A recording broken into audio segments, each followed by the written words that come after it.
Hello, a salute. Hello, a second salute. I'm saluting everybody out there. Double salutes. What?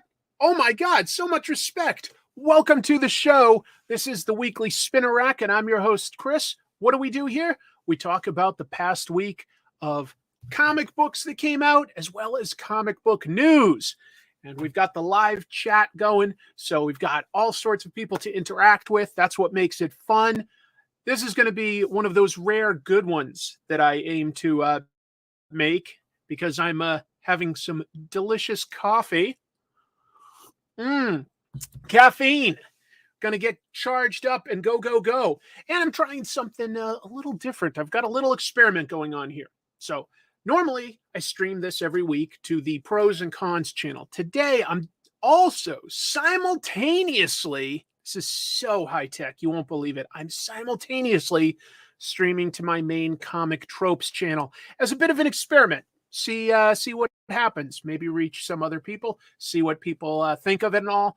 But let's say hello to some of the folks in the chat. It's going fast, so I can't catch everybody.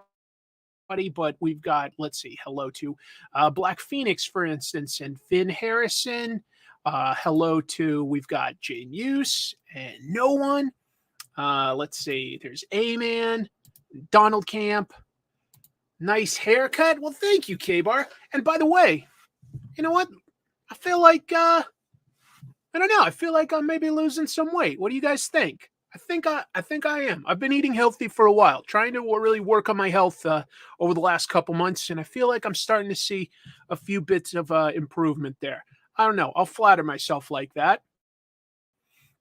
Oh, look at this. I gotta note this. Thank you very much to Kevin Connor for the super chat. Sincerely appreciate it. Thank you very much. That's delightful. Oh my God. Let's see. Oh, people are telling me where they're from. That's always interesting. We've got NYC Geology from Boston. Sounds like a conflict of interest to me, but okay. Hello, Steve, Sam. If I'm missing you, it's just because names are flying by really, really fast. We'll get started in just a moment. Mexico City, I see. Yeah, nail polish. Yeah, I'll explain. So, why am I doing something like this? It's not something I've done before, and I just want to acknowledge my sisters here. So, hello, Jeannie. I love having you here. Thank you very much. One of my coworkers at my job just bought a nail salon. Yeah, he's gone part-time at my job. He bought a nail salon, and I was like, well, I want to be supportive of that. I've always heard that a mani-pedi could be very relaxing, so I decided to go, and I got the full treatment. And when I was there, I was like, you know what? I want to try something different, and I chose some colors, gave myself an accent nail, and just personally, I think it looks awesome. I think it looks great. So just something different and something fun. Oh, good. Glad you got your Vampirella signed covers. Thank you very much for the support. Really, really appreciate that. Let's see. A simultaneous stream is possible. Was watching an episode of Star Trek Deep Space Nine, and perhaps you are using wormhole technology. Yeah, I am a prophet, so that is entirely possible. Anyway, we're going to have a good one today. Let me add to the stream, boom, my PowerPoint presentation. And wow, Chile, love to have you here. Thank you, Kaiju Rex. We've got Omaha, Nebraska, but trapped in hell, Asheville, North Carolina. Okay. Thank you all for the nice compliments on the nails. Appreciate that. Makes me feel good. Makes me feel like I did something worthwhile. 7 years. Wow, that flew by to me. That flew by. My sister says that I've hit 7 years making comic tropes videos. Wow.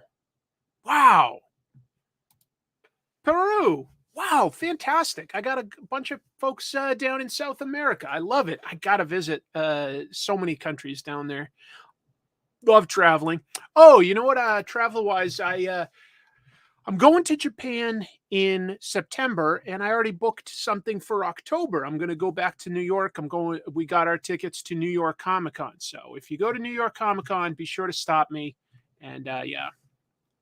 No, I'll tell you this, a roguish type, in all sincerity, the super chats are basically going towards a new computer. I think I've decided on which machine I want / need, and it's close to like $2,000, which I don't think is too bad. I think it should last me quite many years. So yeah, let's see. It would be awesome if you visit. Chris, hi from Mexico. Hello. Hello from Scotland. Hello. Hello from Uruguay. Oh my God. Hello from Canada. Don't mind if we smoke. Well, it's not my favorite, but go ahead. I hope that gets under control, though, in all sincerity. Yeah.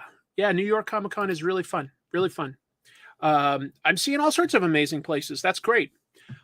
So, just to be clear, like, because I've got like the sort of thumbnail here, and I'm talking about new Transformers comics. I've got some news there that we'll be mentioning towards the end of the news segment. After that, after the news segments, just to be clear, we'll look at some comic books of the week. Got a lot of news to talk about, but I'm going to be very careful in what I'm talking about with the Transformers. If you've been online, there are some spoilers out there. I am not going to talk about anything that's a spoiler. I'm just talking about some news stuff that should not spoil anybody's reading experience. So please be respectful if you've already come across those spoilers, not to say anything in chat. Let's be respectful and let people enjoy this stuff. Okay. I just want to preface things by saying that. Thank you, Steve, for the super chat. Saturday, yes, we are going Saturday as well. What was this? Oh yeah, congratulations to Peru. You're having the best Transformers movie. Right, there is a new Transformers movie that came out, and a big part of it, like at least half, takes place in Peru of all places. But it's cool. So let's get started with some news. I've got some great stuff that I'm very excited to talk about. Before I go too far, I wanted to mention a couple crowdfunding campaigns that I supported, so I thought that they were worth mentioning and passing on.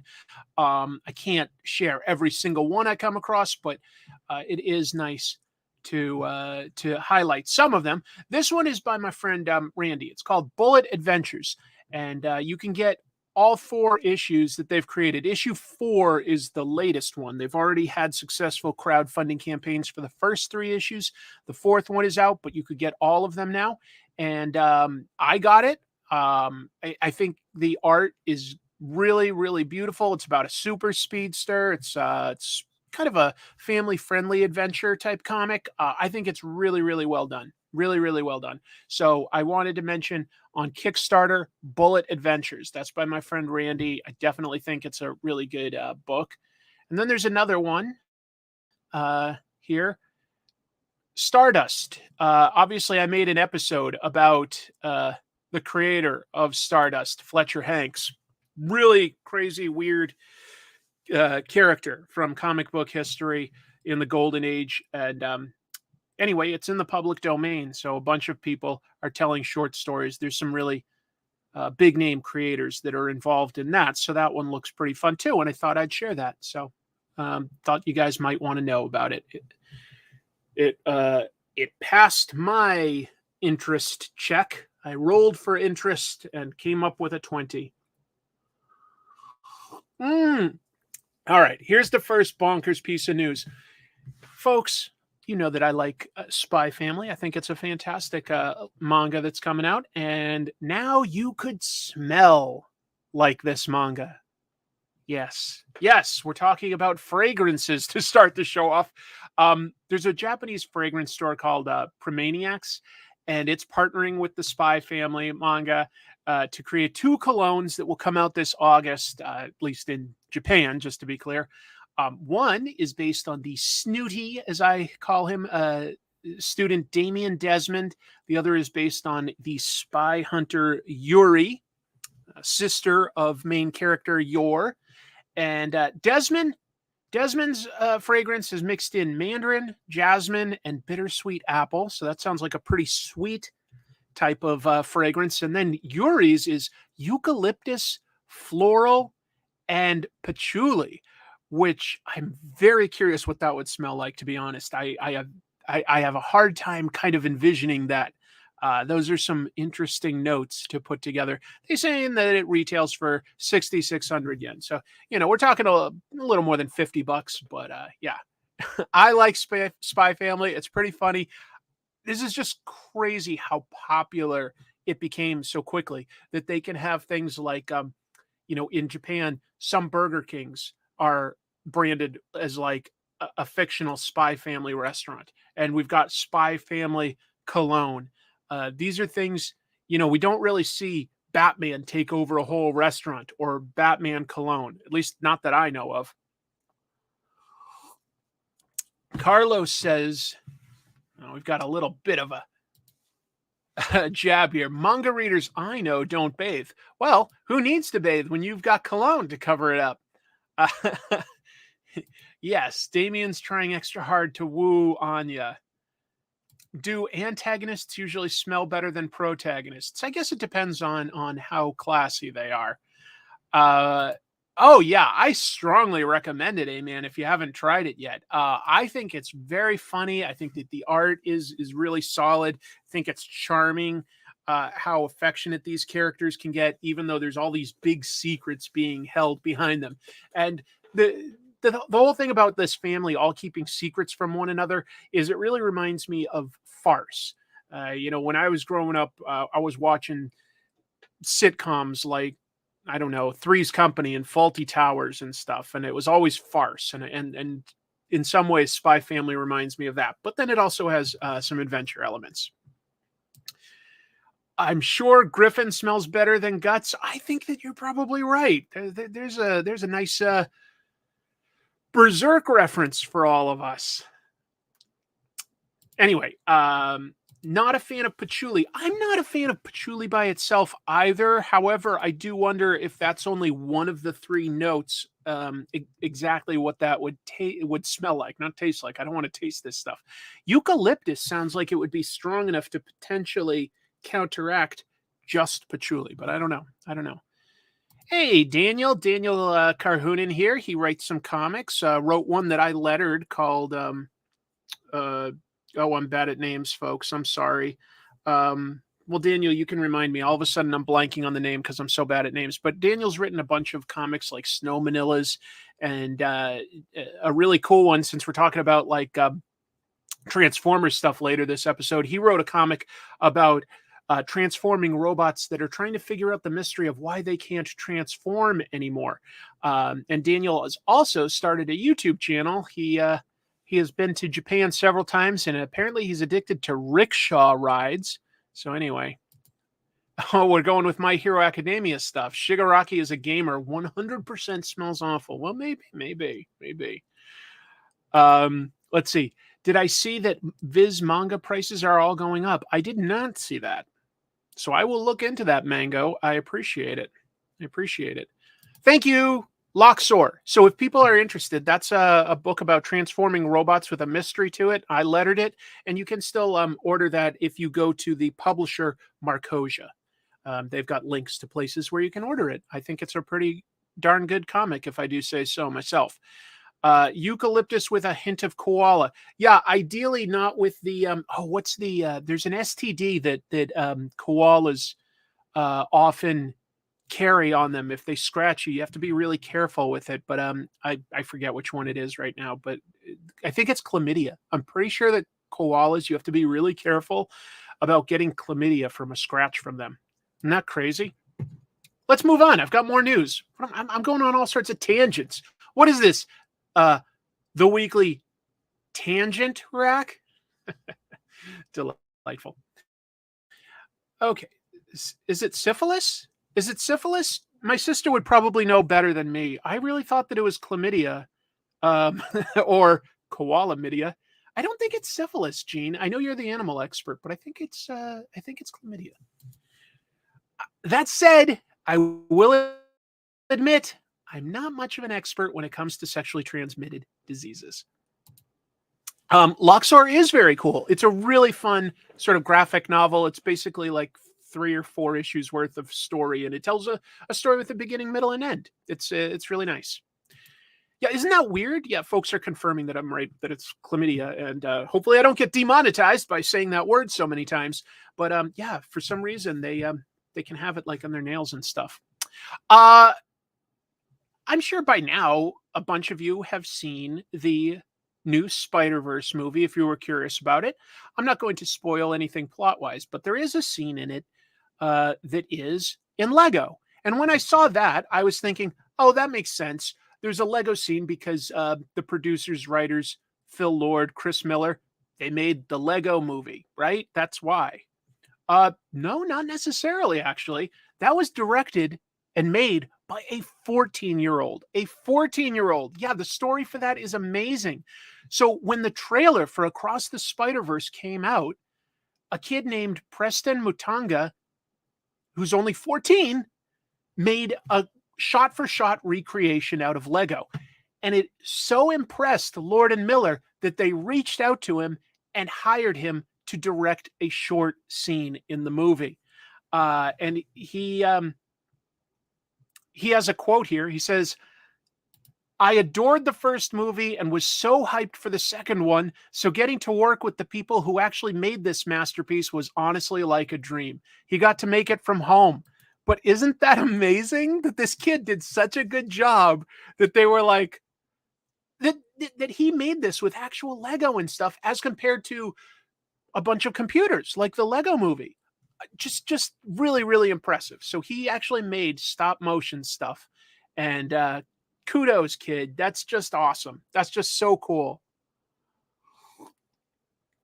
Just really, really cool to have that in there, but to also learn that like a kid was given that kind of an opportunity and that he earned that opportunity himself with the work that he'd shown. I think it's encouraging, like on an artistic level, to think that if you just have some passion in something and do the best job you can, you never know if the right person will see it and you might get an opportunity. So we shall see. We shall see. Oh, that's a great shout out, Void. His channel is Lego Me _ the OG. So you guys might want to check that out because, you know, it was good enough to show up in a major motion picture, his work. You could see a bunch of it for free on YouTube. So I think that that's pretty amazing. Geez, I can't even imagine though. Like if I was like 14-year-old me, if I was given an opportunity like that, I feel like I'd blow it. I feel like the pressure would get to me somehow. I just, yeah, stop motion isn't easy. I remember my friend and I did some with some action figures, and I was like 22 when I made that, and it wasn't easy. Well, he certainly got a great opportunity here at a young age, and I hope he continues to explore his passion, and hopefully that takes him somewhere. But because it's not just passion. I mean, he put in some hard work, obviously, to do that. So pretty darn cool. Let's see. So there's a rumor that there isn't just this animated Ninja Turtles movie coming out, but that following out of that there will be a new animated Ninja Turtles TV show, which actually does make sense. But let me go into this rumor. So this comes from a place called Cinelinx, and I really don't know how reliable that is as a source, but what they're talking about does make a lot of sense. They said that there will be an animated TV show that will be like in the same continuity, basically, that will follow out of this movie. It would be streaming on Paramount Plus. That makes sense. And it would be produced like the movie by Seth Rogen.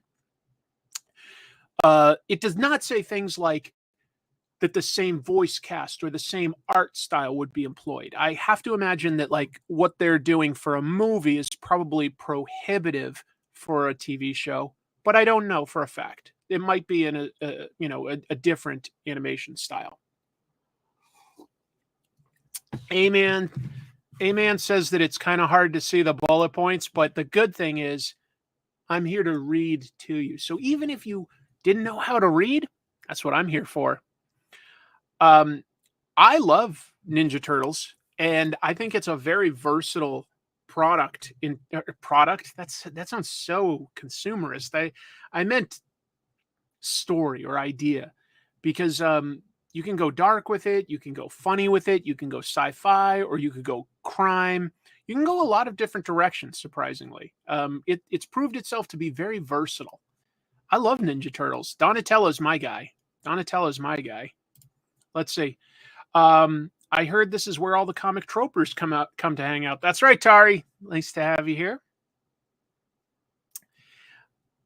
Let's see. I think the main cast would carry over at least. It'd be cool for them to be the movie and TV Turtles. There's probably an excellent chance because they actually hired real teenagers to voice the Ninja Turtles this time, as compared to, big celebrities. Now, the villains and stuff are all voiced by, celebrity actors, but I think that that's cool to hire actual teenagers to give them authentic voices. I think that that's really, really cool. Let's see, where should you start first? The original series compendium or the IDW run? I don't think you can honestly go wrong starting with Ninja Turtles anywhere. There's so many different takes on it. My favorite is probably those original issues. At the same time, Eastman and Laird got really busy early on and kind of like took a step back pretty early on in the Ninja Turtles run. So you don't really get like a coherent ongoing story from them. You get a lot of fill-in artists that have interesting things to say with Ninja Turtles throughout the 80s and into the early 90s. If you want a way more coherent version, I would recommend starting with issue 1 of the IDW run, which basically mixes in ideas from all the different types of Ninja Turtles TV shows, movies, comics, into like, something coherent. So maybe that. Yeah, kids getting wins left and right. That's true. Two things in a row with really creative animation that are employing actual teenagers. Right. I don't know about like cheap, but certainly like not like whatever it costs to say hire John Cena or something. So yeah. But hopefully that's good. I like Ninja Turtles, and we haven't seen it yet, but the trailers for this I do think look pretty good. I think it looks funny. I think it looks creative. I think it looks like they're trying something new instead of just phoning something in. So fingers crossed that we get something cool. Fingers all the way crossed. Let's see. I feel like Eastman and Laird and Jim Lawson, Mirage reworked just a little bit would make for a killer movie trilogy. Well, I do think that you get a lot of their ideas remixed into a cool idea in the IDW comic, for what it's worth. I think it's pretty cool. Let's see. Here's some trivia, folks. Owen's Reviews has some trivia for us. The voice actor for Leo in the movie also did the voice of Gumball from The Amazing World of Gumball, and also had a YouTube called Junkie Janker. Okay, well, I don't know what any of that is, but that is some good trivia. We're gonna beat those turtles up. Look at me. I'm a mutant. I'm a mutant monster. I don't know. Give me an animal. Give me an animal, and I'm going to create a brand new mutant enemy voice for the Ninja Turtles. I need one animal. I can only choose one. So basically, whoever pops in first with a fantastic option. A cheetah? Okay. Hey, how's it going? I'm Cheetah. I'm going to beat up the Ninja Turtles with my super speed and my spots. What a perfect voice. I'm going to get voice act. A gerbil. Hey, how's it going? My name's Jerry Gerbil. I hate those mutants. A mutant paste pot? Come on, don't be ridiculous. A platypus. Hey, I'm a platypus enemy of the Ninja Turtles. My name's Petey Platypus. All right, I'm done. A koala with chlamydia. Hey. Oh wait, he'd have an Australian accent, so he'd be like, "Hi mate, I'm not feeling so good." Is that a British accent or Australian? I don't know. Let's see. Thanks for answering my question. Let Let me help the new computer fund for all the entertainment and knowledge you've given me these past years. Thank you, Rogish. Appreciate it. Appreciate it. I don't know how to do a... Oi, mate. I like your bandanas. Just so's you know, I'm a bit sick with the chlamydia. All right, we're going to move on to some more news before I totally derail the show. It's a little more complex than just, is she originally a woman of color? I would say she was kind of ambiguous. The very first appearance does seem like she's drawn pretty white. And I think that, like, the reason that, like, there's a change very early on is that it would depend on who was doing the penciling and who was doing the inking. In interviews, Peter Laird says he envisioned April as a white woman, but he's pretty sure that Kevin Eastman did envision her as like a mixed race and was basing her off of his then girlfriend. So I think, like, pretty early on, you start seeing April change a little bit. The cartoon just came out, within like 5 years of the comic, and I think that that's when people were like, "Oh, she's definitely white." But there's definitely room to say that very, very early on, she appeared to be at least mixed, but the very white. Let's see. Okay, sorry. I'd be a grizzly bear to fight against them. Hey, my name's Gary Grizzly, and I hate those Ninja Turtles. They're always ruining my honey pots. All right. That's ridiculous. Let's keep going. Oh, jeez. Good job, Chris, remembering transitions. All right. Yeah, I mean, I got some sad news here. There was a guy named Ian McGinty who was an artist that a lot of people would have seen his work on comics like Adventure Time. I think that was the first thing he really got noticed for. Did some Rick and Morty, did Invader Zim, created his own comic. He had such a cute style too. Nice animated, simple style here. Welcome to Showside from Z2. And unfortunately, he passed away apparently from natural causes, and he was only 38 years old. Really, really young. Every single news article and post I've seen on social media has nothing but super nice things to say about this guy. Literally everybody says that they really liked Ian. I didn't know him, but it's just really nice to see so many nice things said about this guy who unfortunately passed away very, very young. Now, this led into a further discussion because a lot of people that did know him said Ian worked very hard on comics, like really grinded away at it, hustled to make new opportunities, to the point where potentially was getting overworked and exploited, and that could have exacerbated his health. It led to a trending hashtag, which is still trending several days later, because this happened back on the 8th. Now we're like 4 days later. But it was hashtag comics broke me is what got trending. And you'd see it like comics broke me up there with, like the latest celebrity and sports news. And these are just a very few of the comments that I saw. There were a lot of stories that are fascinating, talking about basically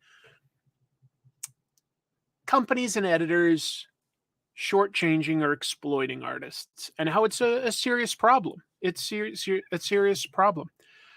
Kurt Busiek saying, "So comics broke me" is trending nationally. It's worth a look. Comics as an industry has a long history of treating people badly, and it's taken different forms over the years, but it's always going on in one form or another. That's true. There's a lot of very different stories here. Heather Antos had a couple. This is just a piece of one of hers. She was replying to this comment that said, "Didn't Mobius, the famous French artist, Jean Giraud, didn't he say that he doesn't do a lot of American comics because he gets paid like 5 times more for a lot less work? European comics were just paying better. And she said it's why a lot of folks do work in video games versus comics. I once edited a 10-page comic for Destiny and got paid $5,000. Literally 1/6 of what Marvel paid me a year while I worked on Star Wars and Deadpool for 10 pages of work.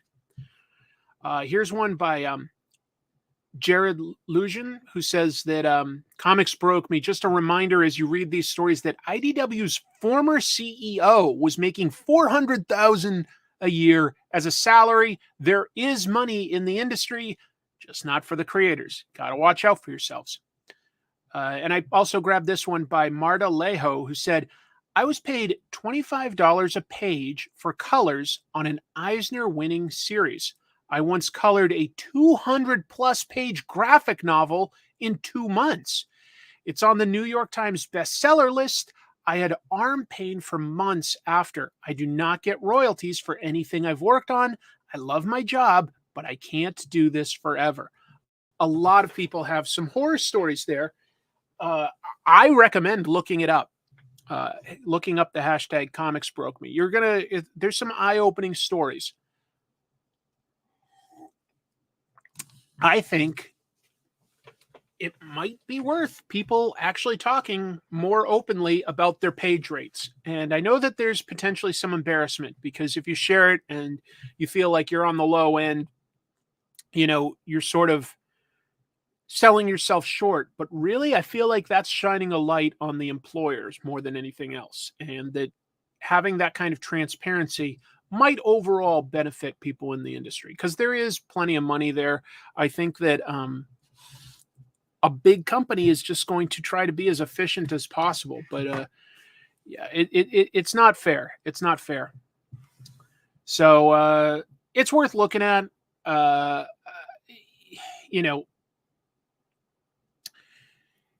You don't have to settle for I love comics, so I'll just work and get health problems or something. You don't have to settle for that. You don't. That should not be standard.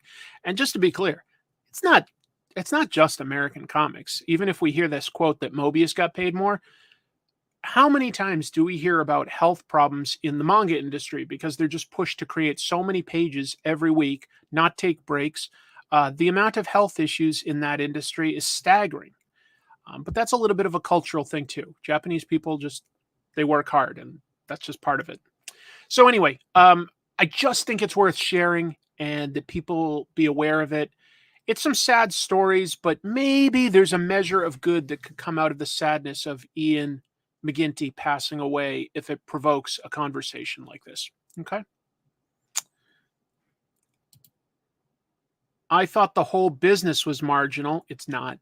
But if the CEO of a smaller company makes that much, maybe the problem is that people who do the most work are underpaid. Yes. Yes. There's, look, if your business can't afford, a really healthy page rate to everybody working on it, then you've got too much overhead and your business itself needs some analysis. But it's not just saying like, oh, we're not selling enough copies. It just doesn't make sense. I think there's plenty of money in comics if people are smart about business. Let's see. Some even do it to themselves. Absolutely. That's what I'm talking about. Apparently, the Tokyo Ghoul author sometimes works 30 hours straight on his new series, and it doesn't have a fixed release schedule. Oh, yeah.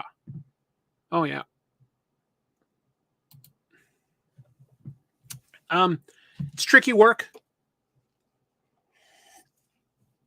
I'll tell you some of the people that I feel the worst for. I think that letterers and colorists don't get enough credit, and I'm probably guilty of that too when I talk about news stories. I'm not always mentioning the colorist and letterer on these things, but they also tend to get the work with the shortest deadline. If the writer and the artist both took a little bit longer than they should have, they're still trying to hit a deadline, and that pressure gets put on, say, the colorist and the letterer to produce a lot of work in a shorter amount of time. And that's not right. That's not fair. That's not fair. Yeah, it's easy to overwork when you're passionate, but it can lead to not just burnout, but like health issues. So anyway, just wanted to mention it. It's amazing how big this is. This is like trending in a huge way. A lot of stories being shared, a lot of people opening up about like ways they maybe have been mistreated, and I think it's eye opening. I think there's a lot we can learn from it to make an even better field. Let's see. Years ago, I had my first work in comics and learned that the editor paid a letterer, but not me, after drawing an entire book. When I asked why, he said artists were a dime a dozen. Well, that doesn't make any sense to me. No, probably not. Probably colorists do get paid a little bit more, and I think that their work generally does take longer. I would say out of all the work, lettering might take the least amount of time, but it's not no time. And it all depends on how many things they have to letter. But yeah, we shall see. No, there's like no regulation, Carlos. There's no regulation because almost every artist is working freelance as compared to an employee. They might even have exclusive contracts to work with a company and get like a set amount of job opportunities, but they're working freelance. They don't get benefits, and yeah, deadlines can be made really short. There's definitely nothing really regulated for the actual artists.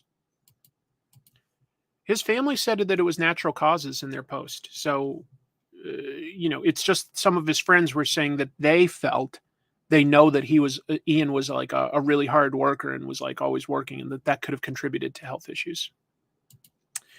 Yeah, Diana, thank you. Great point.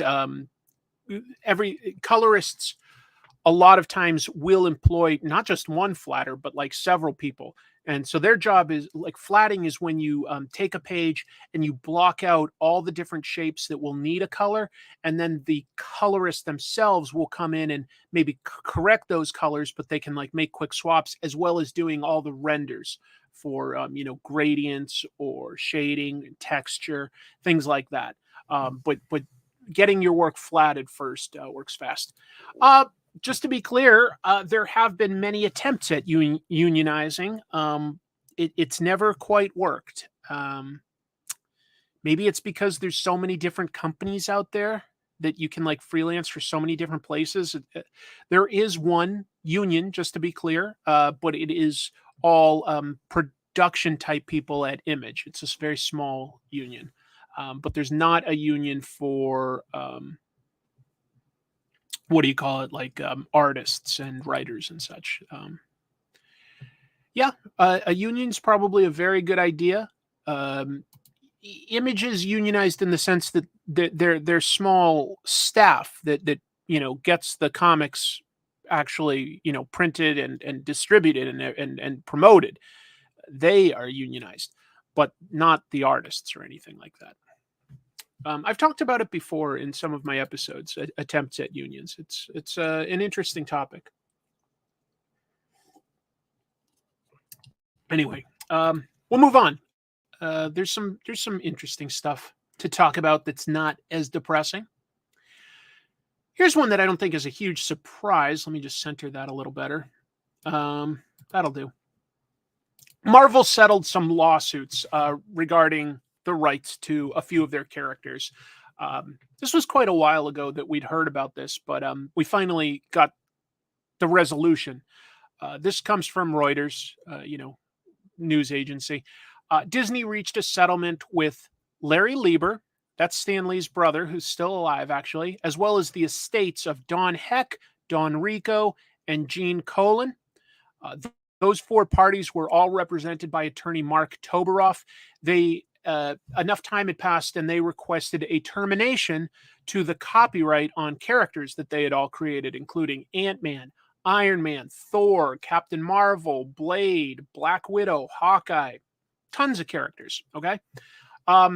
Marvel in turn countersued those parties, arguing that work was all done as work for hire and that these parties knew it, which means that there isn't a copyright for the individual creator to terminate, that it was owned by the company all along. Anyway, it has all been settled out of court. We don't know the details of it. You can assume that Disney opened up the purse strings and paid these estates as well as Larry Lieber for the rights to keep these characters, and that's probably realistically resolved for now. Let's see. Just to be clear, there is still a separate ongoing lawsuit with Steve Ditko's estate, his family, over the rights to both Spider-Man and Doctor Strange. His estate has also sued to end the copyright, and we'll take there. Yes, Ditko's family is still suing. Residuals, who knows? Who knows? It's all private. They haven't resolved. They haven't revealed what was paid to who. I mean, for all we know, like Disney just flat out won and paid them like $10, but I don't think so. I think that they like realistically probably paid at least in the tens, if not hundreds of thousands of dollars. No, Steve Ditko did not have kids, but he did have I think just a brother who had kids. I know that he was, there are pictures of him hanging out with his nieces and nephews. So that is his estate. That is his, yeah. So, yeah, it's complex, isn't it? These creators, some of them likely did create this knowing it was work for hire, but not necessarily knowing how popular their creations would become, in which case they may have held on to them and published these ideas elsewhere. That's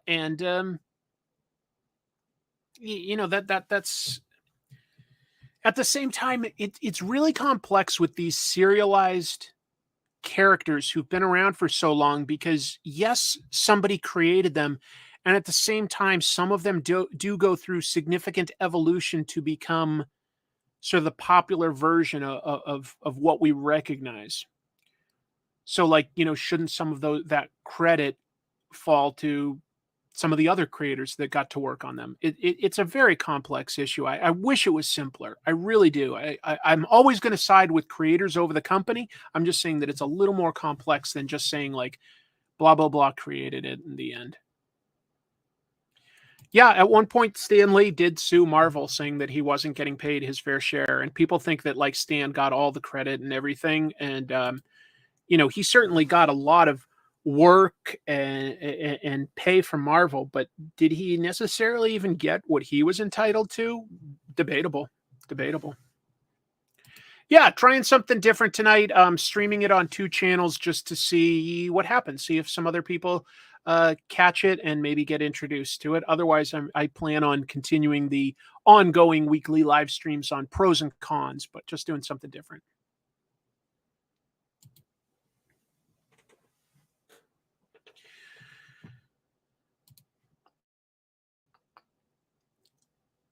Humanitarian award winners. Every year, the San Diego Comic-Con has what's called the Bob Clampett Humanitarian Award, which is awarded to somebody that does something good for sort of the community as well as spreading the word of comics. And Bob Clampett did some comic books, but also did a lot of early animation. So it's named after him.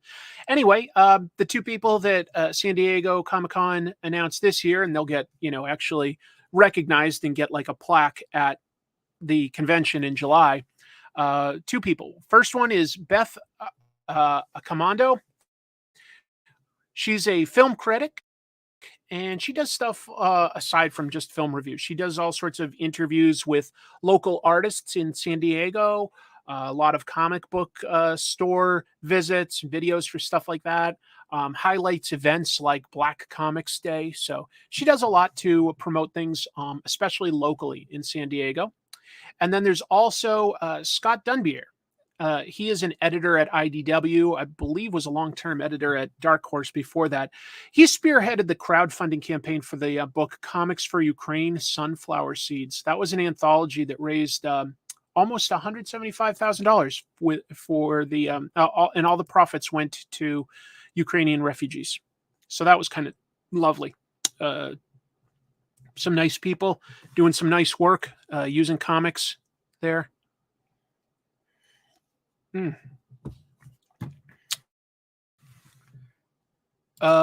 not an award statue for the Bob Clampett Humanitarian Award. It's a plaque. It's a plaque with his likeness on it. It's an etched plaque, not a statue. Just to be clear. Anyway, so I'm not 100% sure what you might have seen there. My understanding, anyway, from all the ones I've ever seen, it's a plaque. Hey, we were just talking about health stuff, and especially how things are going in manga. This is related to that. So maybe I should have organized these news items a little closer. I don't know what I was thinking. I don't know what I was thinking. I should just go. I should go. One Piece, obviously one of the longest running manga out there. Not like number one, or probably not even necessarily top 20, but I bet it's really close. Top 25, we'll say. Because it's been going since like 97. Anyway, it's going to go on hiatus for 4 weeks. The June 19th through July 10th issues of Shonen Jump. That's issue 29 through 32. What's happening is artist and writer Eiichiro Oda is getting surgery for an astigmatism. His vision's getting blurry. And so he's talked to his editor and decided to take a hiatus to get that surgery and recover. So, let's see. What's my favorite manga besides Berserk and Junji Ito? Well, while I love both of those, they wouldn't necessarily be my favorite. My favorite might be Akira. I love Akira. I also really love Pluto and Monster by Naoki Urasawa. So those would probably be up there. And Slam Dunk is way up there. But Berserk is really something that I love. It is. But Slam Dunk I finished recently, and boy, do I recommend that. It is not going to be the easiest book to find. The easiest way to get it may be to literally buy the whole box set, and that's a big chunk of change to lay down all at once. But it's not like sort of going to be in bookstores or comic book stores currently. It might be available like online, but there's also some issues here and there that you're going to have to get from like, smaller bookstores. It's not easy to get them all. Love it. Let's see. Hey, Chris. Well, hey, Powerhouse. Thank you for the super chat. Huge fan of your work, and I hope things have been going well with you. Really like your video on the new 52. That's so kind of you. I have recorded the next Comic Tropes episode. I'm in the process of editing it. I think it's a pretty funny and interesting one. Yes, I did see that Netflix is making a live-action version of Eternon. Can't wait. Very excited. Vinland Saga is something that Tom Smith loves. The monster anime is so good. I've never seen that. Maybe I should watch the anime since I loved it. Nausicaa, sure. Nausicaa of the Valley of the Wind. Yep, that's a good one. Alita Battle Angel. You loved my Berserk video. Thank you. I put a lot of extra work into that Berserk one, actually. And I agree, Anthony. Hopefully he recovers fast. Absolutely. He shouldn't have put it off, but yeah.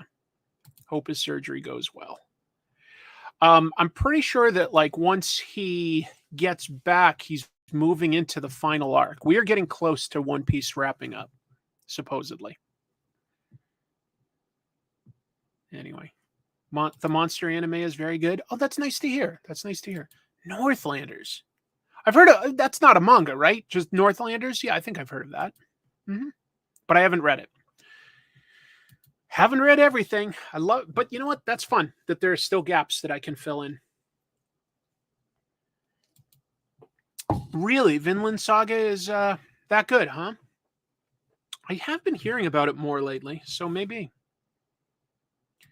My thoughts, hey, I talked about it a little bit last week. It's fantastic. It's brilliant. It's a great story. it's incredible animation. A really high bar has been set animation wise. I thought the music was incredible. Um, Voice acting is incredible. There's lots to uncover there. Not just Easter eggs that are fun, but even I've been like thinking about it a lot, and I think that they have like coded some deep themes into it. I think that this movie got a lot of thought and attention. I'm talking about Across the Spider-Verse. For instance, towards the end of things, I'll keep this vague, but a character sort of like reveals their identity to somebody, and it's treated like a coming out scene. Specifically, all of a sudden, the background colors all turn into hues that somebody noted match the colors of the trans flag. And I bet you anything that that was intentional to sort of not necessarily say that that character was trans so much as the scene was coded as something so that people could appreciate it on another level. So I think that there was a lot of thought put into that movie, a lot. So I can't wait for the next one. Basically, let's see what other news we got. We got anything good this week? Yeah, we do. This one's kind of cool. DC won a trademark lawsuit over in Europe. The Batman logo was actually challenged as a trademark in the European Union by Italian clothing manufacturer, and I'll butcher this name, Commercial Italiana SRL. I don't know. They challenged that back in 2019, and it's been an ongoing case. Europe's second from the top court, it's basically right underneath whatever their Supreme Court is, ultimately sided with the European Union Copyright Office that Warner Brothers does have a distinct trademark to the bat logo in a circle and upheld it. I honestly think that makes sense. They've established that logo for a long time, and they put it like, in that circle for a reason, to really make it look like a intentional logo. That was very intentional. When Batman was first created, it was just a bat, but they put it into a circular like yellow oval so that it could like be trademarked more easily because it was more distinct. The clothing company had asked the European Union Intellectual Property Office to annul the copyright for clothing and for carnival items. At this point, they can appeal to the very top court, but spoiler, I'm pretty sure Warner Brothers will win and keep their logo. And I think that they've got a pretty well-known trademark there that they have kept up with and used in all sorts of products. So I think that would legit create some confusion if other people started using a similar bat type logo in a circle, Yeah, I know that sounds weird. Void Coupon says like not the carnival items, but you have to understand that in certain parts of Italy, just like, what do you call it? Here we've got Mardi Gras down in New Orleans. Love that. I lived in New Orleans. Love Mardi Gras. Over in, say, like Venice or down in maybe Rio de Janeiro, Carnival is what people celebrate. And Carnival items are very popular. Costumes, essentially. No, not cheap Carnival prices. We're talking Carnival. Carnival, just to be clear.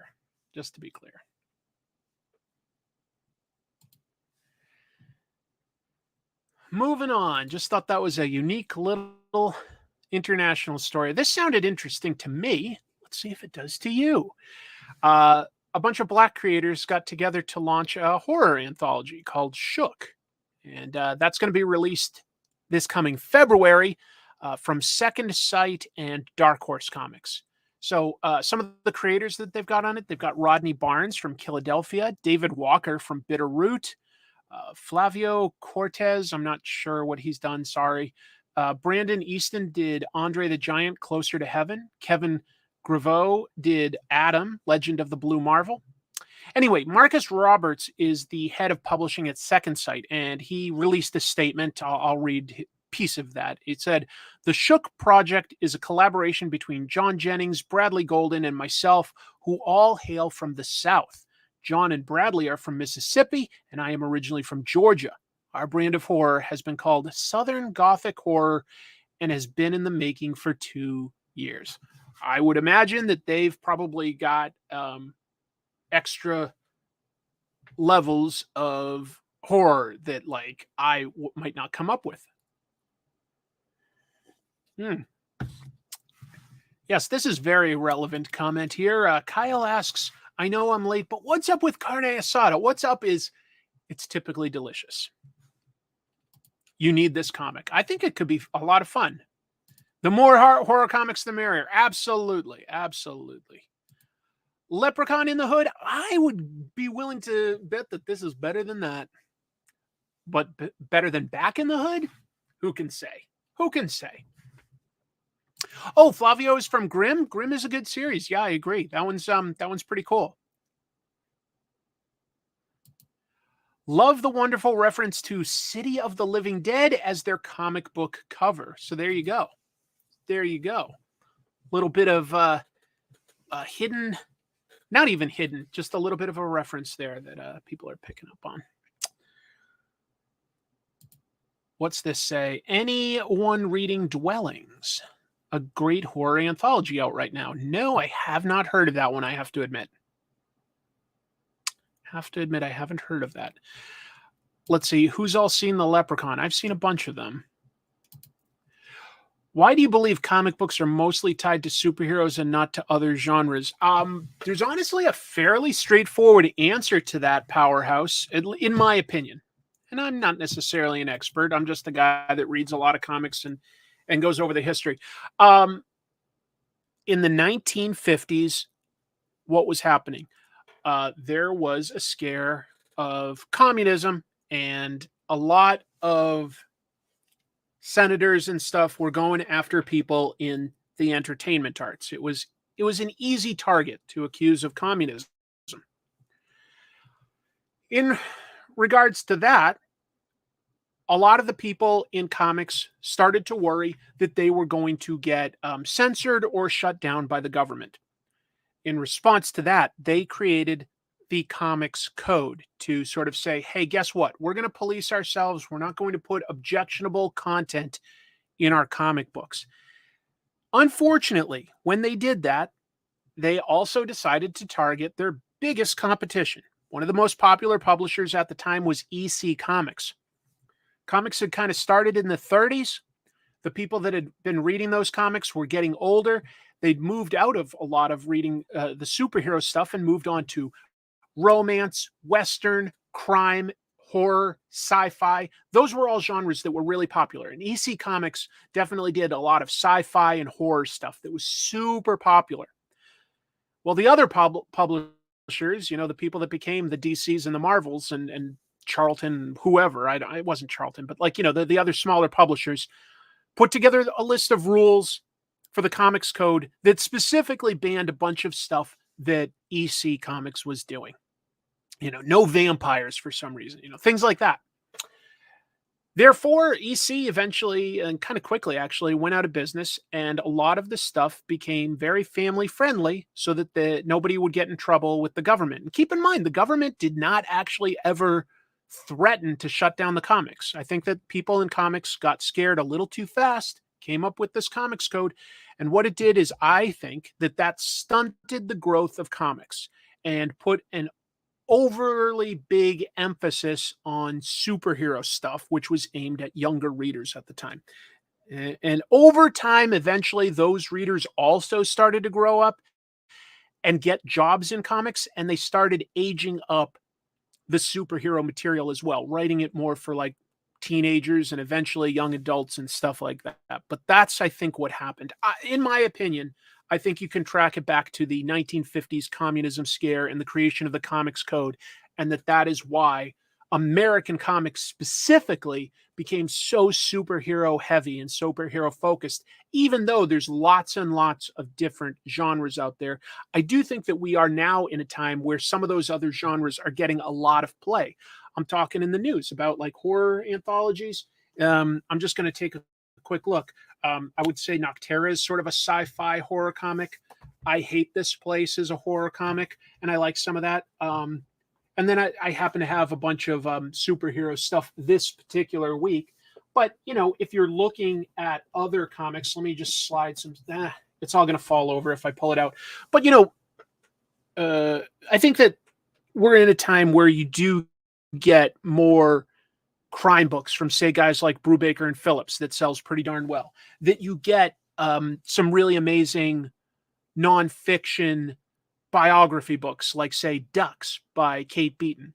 So I think that we're getting more and more to a place where superheroes are just a piece of comics as compared to like 90% of the pie. But that's my opinion. You asked me. It's an interesting thing. Yeah, Blue Book is a great one to point out. Right. That's sort of sci-fi, sort of nonfiction. It's a really good book. So there's all sorts of interesting books these days. I think that we are moving away from it a little bit. Hey, Sam. Lovely to have you here. I think horror is really, really popular right now. Yeah. And yes, Ducks was pretty incredible. I definitely recommend it. Definitely recommend it. Let me get back to the news. But thank you for the brief tangent there. Hopefully it was fairly brief and interesting. But it was a good question. IDW has been going through a bunch of restructuring lately. For instance, the new president is the son of the biggest investor. Not to say that he's not qualified, just an interesting anecdote there. They have hired a new direct market representative, the guy that talks with the comic book stores on behalf of IDW. It's this gentleman on the right here, Ryan Balcom. And Ryan is his actual work experience is he's a sales clerk and the eBay manager for the Collector's Paradise chain of comic shops. And I guess he's also the co-host of this channel called The Comic Lounge. It's not a huge channel, and I'm not trying to shame it, just to be clear. But I'm just saying, it's under 2,000 subscribers, so still growing. But yeah, I guess he talks about comics on that as well. So anyway, the most interesting part is just that IDW continues to hire new executives and restructure. I don't know what to make of all of that. Haven't talked about the Ultimate stuff quite yet. No. People recommend this one to me a lot, ChemDog. Silver Coin. A lot of people have recommended that. I should pick it up. Mike, I love Eric Shanower's work, but I have not read Age of Bronze. So there's always a bunch of stuff that I need to take a look at. Always. Let's have some more caffeine.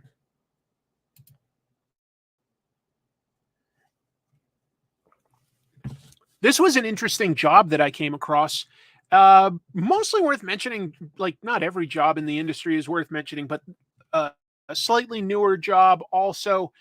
Webtoon is just, the biggest thing in comics. It may not be over here in the States yet, but worldwide, they've got over 89 million active users. So I really can't put too fine a point on it when I say that Webtoon is growing by leaps and bounds and is just kind of the biggest thing in comics, or at least the biggest growing thing. And it's not like a fad, not with that many users. They posted a job on LinkedIn. It's called a sensitivity reader. You could probably guess what that is. I copied a piece of the job description here that's relevant. Sensitivity and expert readers will work with content standards and practices team, safety review efforts of our content. Project scope may include historical accuracy research and fact-checking, in addition to full sensitivity read. Readers will review content in production, conduct research on topics and themes presented in the story as necessary, and prepare reports of sensitive elements in the reader's area of expertise. So they're probably hiring more than one in different areas. You must be detail-oriented, visual, and self-motivated with strong communication skills. That makes sense. What are they looking for? Prior experience working in the capacity as an expert consultant on media projects. That one might be a stretch, but they are looking worldwide, so who knows? Excellent research, writing, and verbal communication skills. Ability to work independently and culturally aware of trends and pop culture in United States, Latin America, and South Korea. Those are their biggest markets. Strong proficiency with technology, MS Office, SharePoint, Adobe Acrobat, Zoom. Makes sense. Those are the tools you'd need for this job.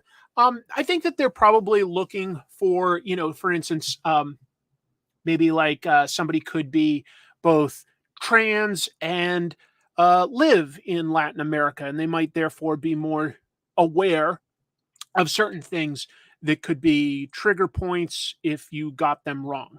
Things they're looking to avoid, not necessarily an edgy content, but things that are offensive for the wrong reasons, like just careless. I think that they're just making sure that nobody like does careless things. So okay, J. Kim just looked it up and said there's 3 different DC webtoons right now. Wait, actually, there's 4. Yep. Hello Film Trek says, yikes. You think you might qualify for that job? Look, I think that there could be a knee-jerk reaction that like, oh my God, this is overdoing things. But when you're dealing with this many readers, I think that I think you have a responsibility to be careful to certain minority groups or, really new sort of topics and trends in certain cultures that, you could really damage your brand if you tell a story that's careless. It doesn't mean that they're necessarily have the power to override what a writer wants to do if there's a good reason. I don't think. But I think that, they'd want to be sure that, say a writer was writing about something they just didn't know too much about and wrote something that was kind of like insensitive towards a minority group. That's the kind of thing that hopefully they can catch before it gets published and make a small edit. If it doesn't change, the plot or the character, I think that that's smart. I think that that's smart, to be honest. When you've got a company that big, the company has a fiduciary responsibility to the people that work there to not like just get themselves canceled by doing insensitive things. But anyway, if something is satire and race may not be seen as satire in another country, would it be censored? I don't think they're talking necessarily about censorship. I think that they are sincerely trying to just capture what I would classify as innocent mistakes, things that anyway. Was there an article about this job posting? I'm pretty sure that Bleeding Cool mentioned this, but I saw it show up in LinkedIn. It was suggested because it was comic book related. They suggested it to me. It's not a job I want, but yeah. Let's see. Seems like a good editor would be able to do that job alongside regular duties. Maybe, maybe not. Sometimes you need a subject matter expert. Unfortunately, legal liability or any likelihood of legal challenges to deal with is always a deciding factor too.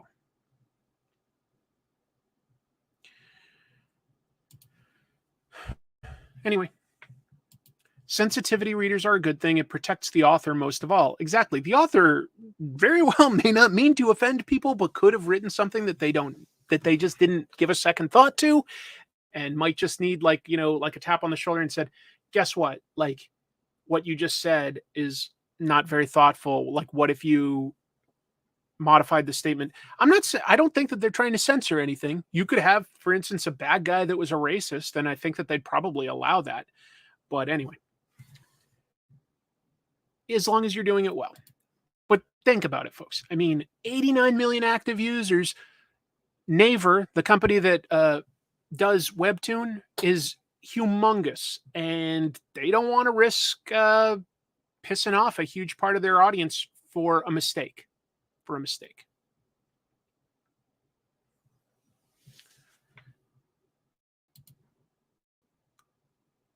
This looked fun to me, although it took a while for Marvel to get here. I mean, they bought 20th Century Fox quite a while ago, they being Disney. I want to see this crossover type stuff. It's like, yeah, Predator and Alien comics are cool. Planet of the Apes comics are fine, but I want to see crossover ideas if you can do this now. Well, we're finally getting one. We're going to get a 4-issue series starting this September. Benjamin Percy's writing it. They list a bunch of different artists. Greg Land, Andrea DeVito, okay, Ken Lashley, Kei Zama, and others. Maybe that's because like each issue will like sort of tell a story at a different point in Wolverine's life and have a different artist. That's just a guess. They described it on Marvel as from Canadian wilderness to the streets of Madripoor, a Yautja, that's the name of the alien species that is the predator, is going to be stalking Wolverine. So basically, I think it's going to go across a wide swath of Wolverine's life, if I had to guess. Yeah. Yeah, it must really want to get him if it's tracking him halfway across the world. Also, like, you know, predators canonically do not like cold weather. So, like, to be hunting Wolverine in the Canadian wilderness, it must really think that Wolverine is worth it. They can go in the cold, they just don't like it. I thought that Greg Land was only doing covers, but I don't know. Maybe so. Anyway, I don't know. Let's see. Did you see the news about the Alien versus Predator anime series that was finished, but Fox isn't releasing for unknown reasons? I did come across that. Yeah. But after we're seeing things like, say, Batgirl got shelved by Warner Brothers, and Disney Plus just shelved a bunch of its content. Apparently, there are tax write-off benefits to canning content. I don't get it. Anyway, you know, like when this stuff was done by Dark Horse, they teamed up and did a few interesting and a few not so great stories with DC characters, you know, like Predator, Batman. They did like 3 of those. Batman, Alien, Superman, Alien, etc. A great point, ChemDog. Yeah, they had a delay in getting like Predator, like the full rights to the characters, even though they owned the movies. Like the rights to the characters took them a couple years before they could. But still, they did have aliens, and I have like, why haven't I seen, for instance, the X-Men fight both the Brood and aliens, or just like also see the Brood fight aliens? I mean, the Brood are very visually based on the xenomorph aliens. I would love to see them mess around with something like that. That would be fun. Uh, you know, Predator. In some ways, I was like, I used to think that Alien was the better franchise, but I think over time there have been more good Predator movies than Alien movies, because the first 2 Alien movies are fantastic. And then the rest of them I don't really care for that much. Whereas I love the first Predator. I like the movie Predators. I like Prey. And even Predator 2 is campy fun. So I don't know. You could argue both. Well, you say that the Brood wouldn't stand a chance, but the Brood are A, clever, and B, they can infect and take over other people. I mean, whereas the aliens just implant face huggers. I think that there's a fighting chance for the Brood if they could get a hold of, say, a queen. If they could just all team up and get a queen. Anyway, where's Carl Weathers? Yes. Who are the Brood? Oh, fair enough. The Brood are X-Men villains. They are aliens. They are sort of big bug-like creatures, kind of visually inspired in a big way by the xenomorphs in the Alien movies. But they do have a little bit more of a face, and they have like insect-like legs, and they can infect and take over people. They can sort of transform people into Brood. There have been several really cool X-Men stories. When I got into X-Men, Mark Silvestri was the regular artist, and there's this iconic cover of Wolverine getting transformed into the Brood. Let me see if I can find it.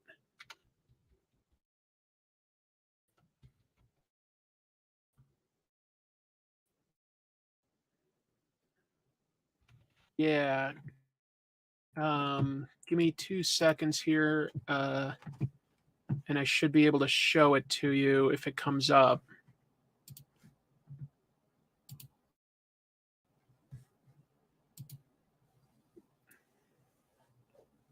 Yeah. Properly. I'm sorry. There's like a brood. What? Okay. That's just a mess. But yeah, the brood was awesome. This is like so tiny. What's going on here? Never mind. This is an example of the brood. X-Men villains. Oh man, I loved Mark Silvestri on X-Men and on Wolverine with Larry Hama writing. So good. So good. Arsenough with a good Greg Land burn. It's burned. Bing, if you're gonna Google, use Bing. Yes, I know that looked very small. I need a new computer, folks, with like a dual monitor setup. It's tricky. Thank you, Gantris. Low-key hoping Wolverine says, if it bleeds, I can kill it or something. Man, how cool would it be if Wolverine was hacking up an alien, though, with the acid blood? I mean, it probably wouldn't eat through adamantium, but it sure could eat through his arm if he was cutting it up. That would be cool. Anyway. Let's see what other news there is. But I think that this looks like fun. I don't know if this will be a good comic or not. Of course, I don't know. It's not out yet. But I like the idea. I think it sounds like a lot of fun. Okay, sorry. There's like some sort of emergency vehicle outside honking. Cool. So here's some big news too. Marvel isn't just going to show us a glimpse at the Ultimate Universe in their Ultimate Invasion event that's coming up. We already knew that there was going to be something called Ultimate Invasion. It would involve Maker. That's the evil Reed Richards from the Ultimate Universe who crossed over into the main 616 continuity. We know that the Illuminati is coming back together to fight Maker, who is doing something to bring back the Ultimate Universe. They're going to bring back the Ultimate Universe, but they're not just going to bring it back. Apparently, it's going to be a relaunch with things starting fresh again, which goes back to the original idea of the Ultimate Universe. Marvel always said back in the day, I think it was Stan Lee who actually said this, the Marvel Universe is supposed to mirror the world that you see when you look outside your window. And so the Ultimate Universe was an attempt at updating things to the modern universe, getting rid of the continuity and just seeing what could you do with these characters set in the real world. Well, they're going to redo this. So Ultimate Invasion is going to be written by Jonathan Hickman. Obviously, he has experience doing big epic stories like Secret Wars is just one example. Brian Hitch doing the art, obviously well known for sort of creating the visual look of the Ultimate Universe with his work on the original Ultimates comic book. But there's going to be an ongoing comic called Ultimate Universe, written by Jonathan Hickman, art by Stefano Caselli. So I'm excited to see what they do. It's a good idea, I think, every 10, 15 years or so to try to come up with some fresh ideas. Let's see what happens. Let's see what happens. We don't want to see what we've already seen.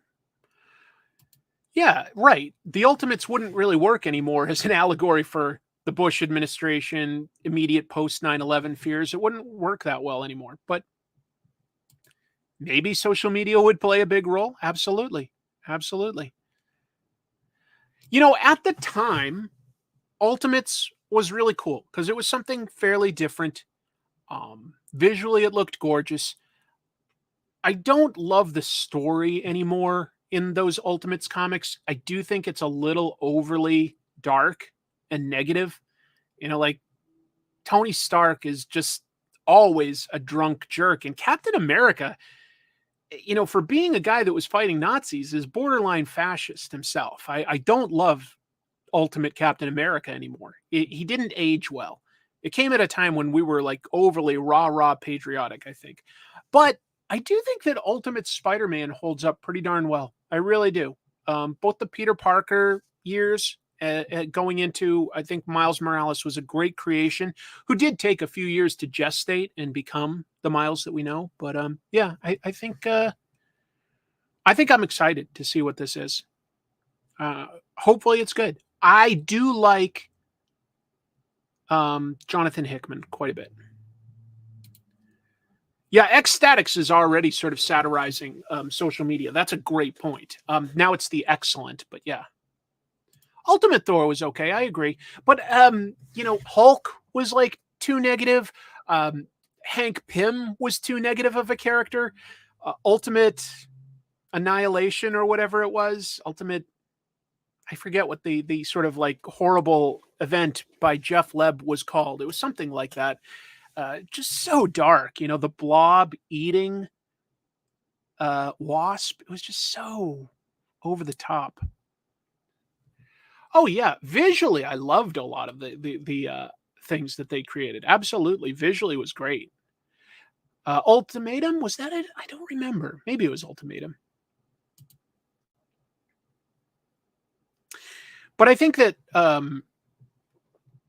if you look at it, that visually, the stuff that Brian Hitch did with Captain America, especially, as well as, of course, Nick Fury, was absolutely what they used to come up with the MCU, the movies. Absolutely. It was Ultimatum? Yeah, I didn't like Ultimatum. I thought it was just way too dark.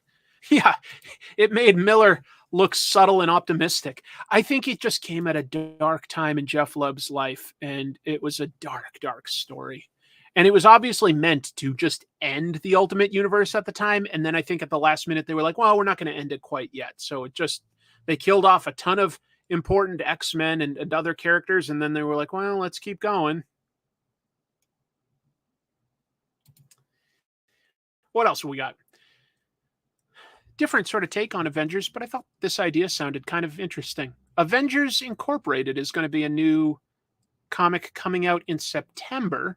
Al Ewing writing. I'm inclined to be interested in what Al writes ever since really enjoying his Immortal Hulk stuff. Leonard Kirk on art. And it's going to follow primarily Wasp as well as Vision's alias, Victor Shade, investigating, at least initially again, some supervillain murders. So it sounds like it's going to be sort of a mystery / detective book. Cool. Wasp is a great character, honestly. She I don't know. I think she's gone through so much evolution in the Marvel comics. She's been one of the best leaders of the Avengers. She's really cool. She's really cool.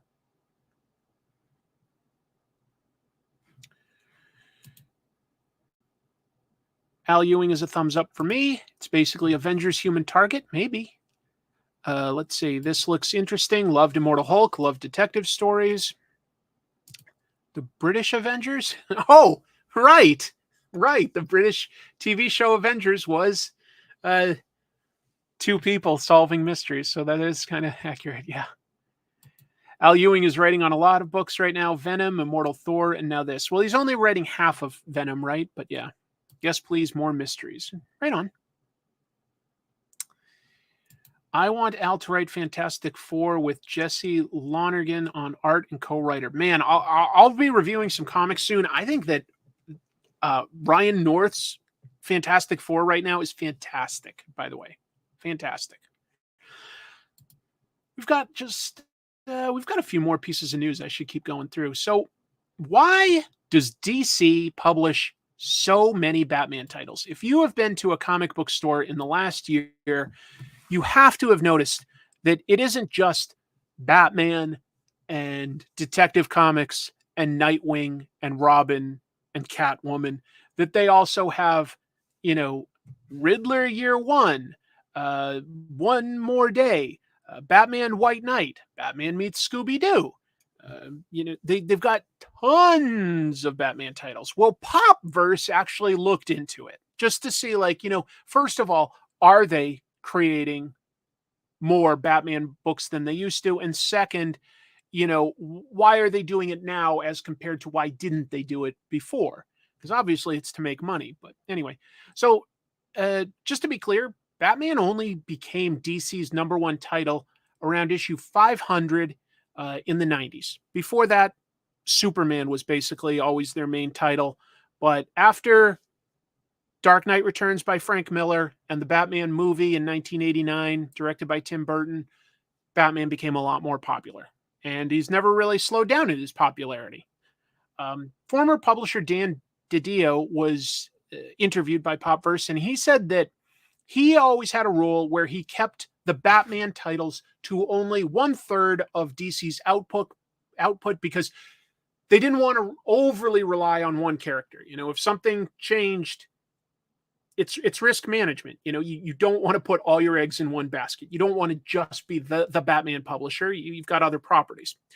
And at that time, Batman titles have been 26% of DC's output and up through 2019. But in 21 and 22, that went up to 38%. And yeah, that's only 12% more. But that's the difference between less than a third and about 40%. Like, that's a lot of Batman books out of all the characters that they have. One retailer had an interesting theory. Joe Field theorized that it's pressure from the new owners. The new parent company is just like, look, Batman sells. We don't want you to like arbitrarily put a limit on it. Put Batman in everything. I get that from a money standpoint, but I also think that you do risk burning people out on Batman if there's so much. I see this section at my comic book store that puts all the Batman titles, regardless of like the alphabet, all in one area. Nightwing and Robin and stuff are going to be there. And it's so much. I love Batman, but it's overwhelming. Oh, look. Ha! Connor said the same thing. It's a lot. It's a lot. Batman's a great character that you can do so much with. But boy,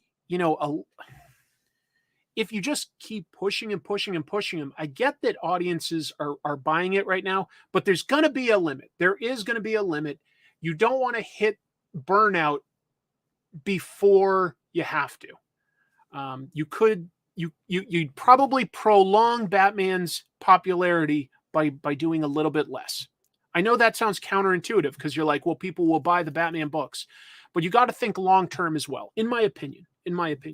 So 38% of, that is so close to half. That is so close to half of their books involve Batman or Gotham City and a Batman supporting character. I don't know if I'm burnt out on Batman. I get it. I do. I think that there are some of these books are good, just to be clear. I think that this Riddler Year One book is surprisingly good. I've liked a bunch of the Batman White Knight stuff, not all of it though. They've got a lot of spin-off stuff, and some of it I'm like, that didn't seem necessary. Anyway, there's just a lot to it. And I feel like Nightwing is also a book that like right now is very good. So I don't know exactly what you cut, but maybe some of these like one shots or something like that. Any standouts since Three Jokers? Yeah, I would say that there have been a couple standouts. First of all, I will say Riddler Year One, written by Paul Dano. Surprisingly interesting and engaging. Really, really interesting. I like that. I would say that Nightwing is pushing the boundaries with its art. I think Bruno Redondo is taking a lot of interesting chances and doing some great things with the artwork there. And the rest of the Batman books, I think you're getting at least a solid experience. I will also say one book that I think is a little better is World's Finest, Batman and Robin, which has primarily been done by Mark Waid and Dan Mora. That's been really good. So I would say that those three are pretty darn good that have come out since Three Jokers. Oh, yeah. Don't get me wrong. Court of Owls is great. I think that Batman continued to get really popular when the New 52 happened, and Scott Snyder did a lot of great things with Batman that people really responded well to. And that kept Batman's popularity sky high, sky high. But there's just so many things. There's just so many books, so many books. I have, that's one I haven't read though, that also I've heard great things about, Poison Ivy. And I would count that, basically. And I'm sure that they are counting that within that 38%. Although I don't know that they'd necessarily, I would say Birds of Prey would probably count as a Batman book, but not necessarily Suicide Squad, even if it has Harley in it. But anyway. Oh, and please don't spoil things like that. We're not going to get into spoilers per se. We're going to get into the news, but not the spoilers, okay? I'm not going to read it or show that. Some people will be excited by this. I was interested in this. I like Dylan Dog. I haven't read tons of Dylan Dog because not a lot of Dylan Dog has been translated from Italian into English. But what I've read, I usually really like. Imagine a book sort of like Hellboy, but maybe with a little bit less Jack Kirby monsters fighting type energy. What would I describe it as? I mean, Dylan Dog is a paranormal investigator. It's cool. It's really cool. Well, there's going to be a crossover with Batman.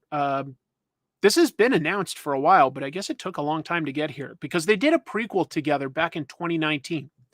Well, Italian publisher Sergio Bonelli Editore will publish a Batman Dylan Dog crossover this June, the end of June, the 29th.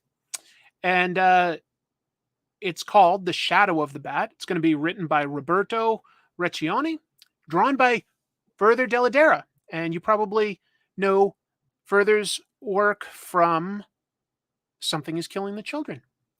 Also, Gigi Cavanago. It's set in London.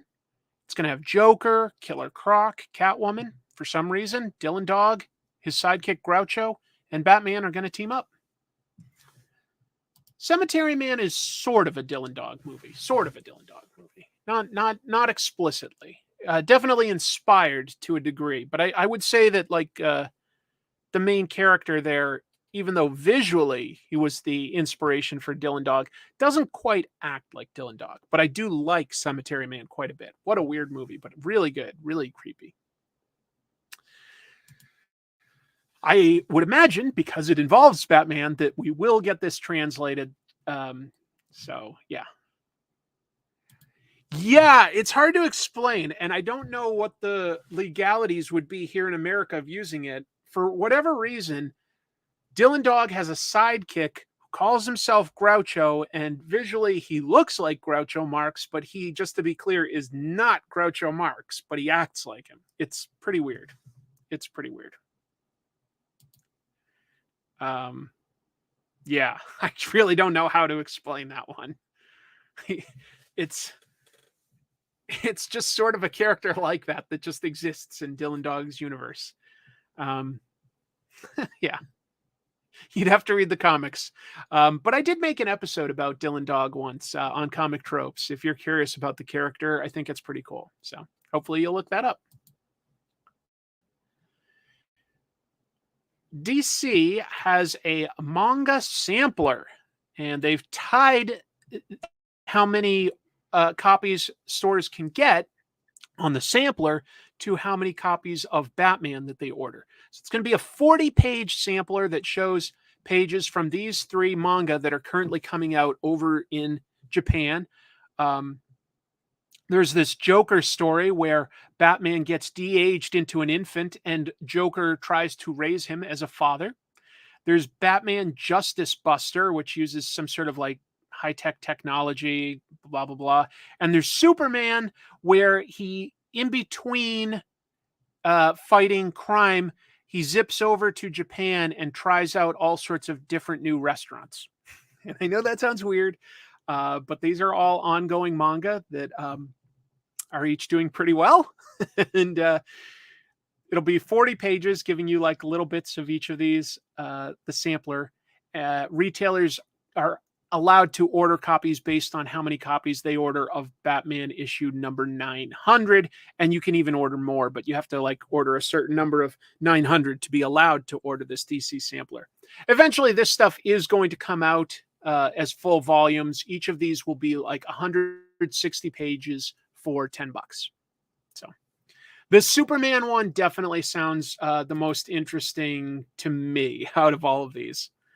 But yeah, these all sound amazing. They're definitely weird. We've known about these for a while. I think I talked about this months ago on the show when they were announced. The Joker one is just bizarre. Just bizarre. A lot of pages for $10, more bang for the buck. It's not a bad deal at all. Anyway, this sampler will apparently premiere at San Diego Comic-Con. So I don't know if DC is having a booth or where that's going to be, but they said that it'll be there.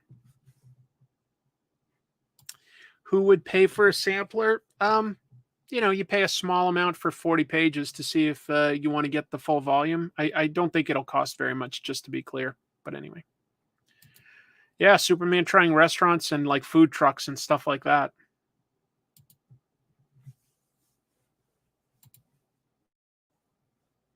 There's a new Birds of Prey team. It got announced one character at a time this week. It's a very different lineup than what we've seen before. Now, it is going to be led by Black Canary, as most versions of Birds of Prey are. But look at these other characters that they've decided to add. The Cassandra Cain Batgirl. Okay, a little different than like Barbara Gordon. Got it. Harley Quinn. Fair enough. That's the kind of stuff she's been doing lately. That makes sense. But these other two, I wouldn't have expected. Big Barda. Well, there's like a huge bruiser I never expected to see.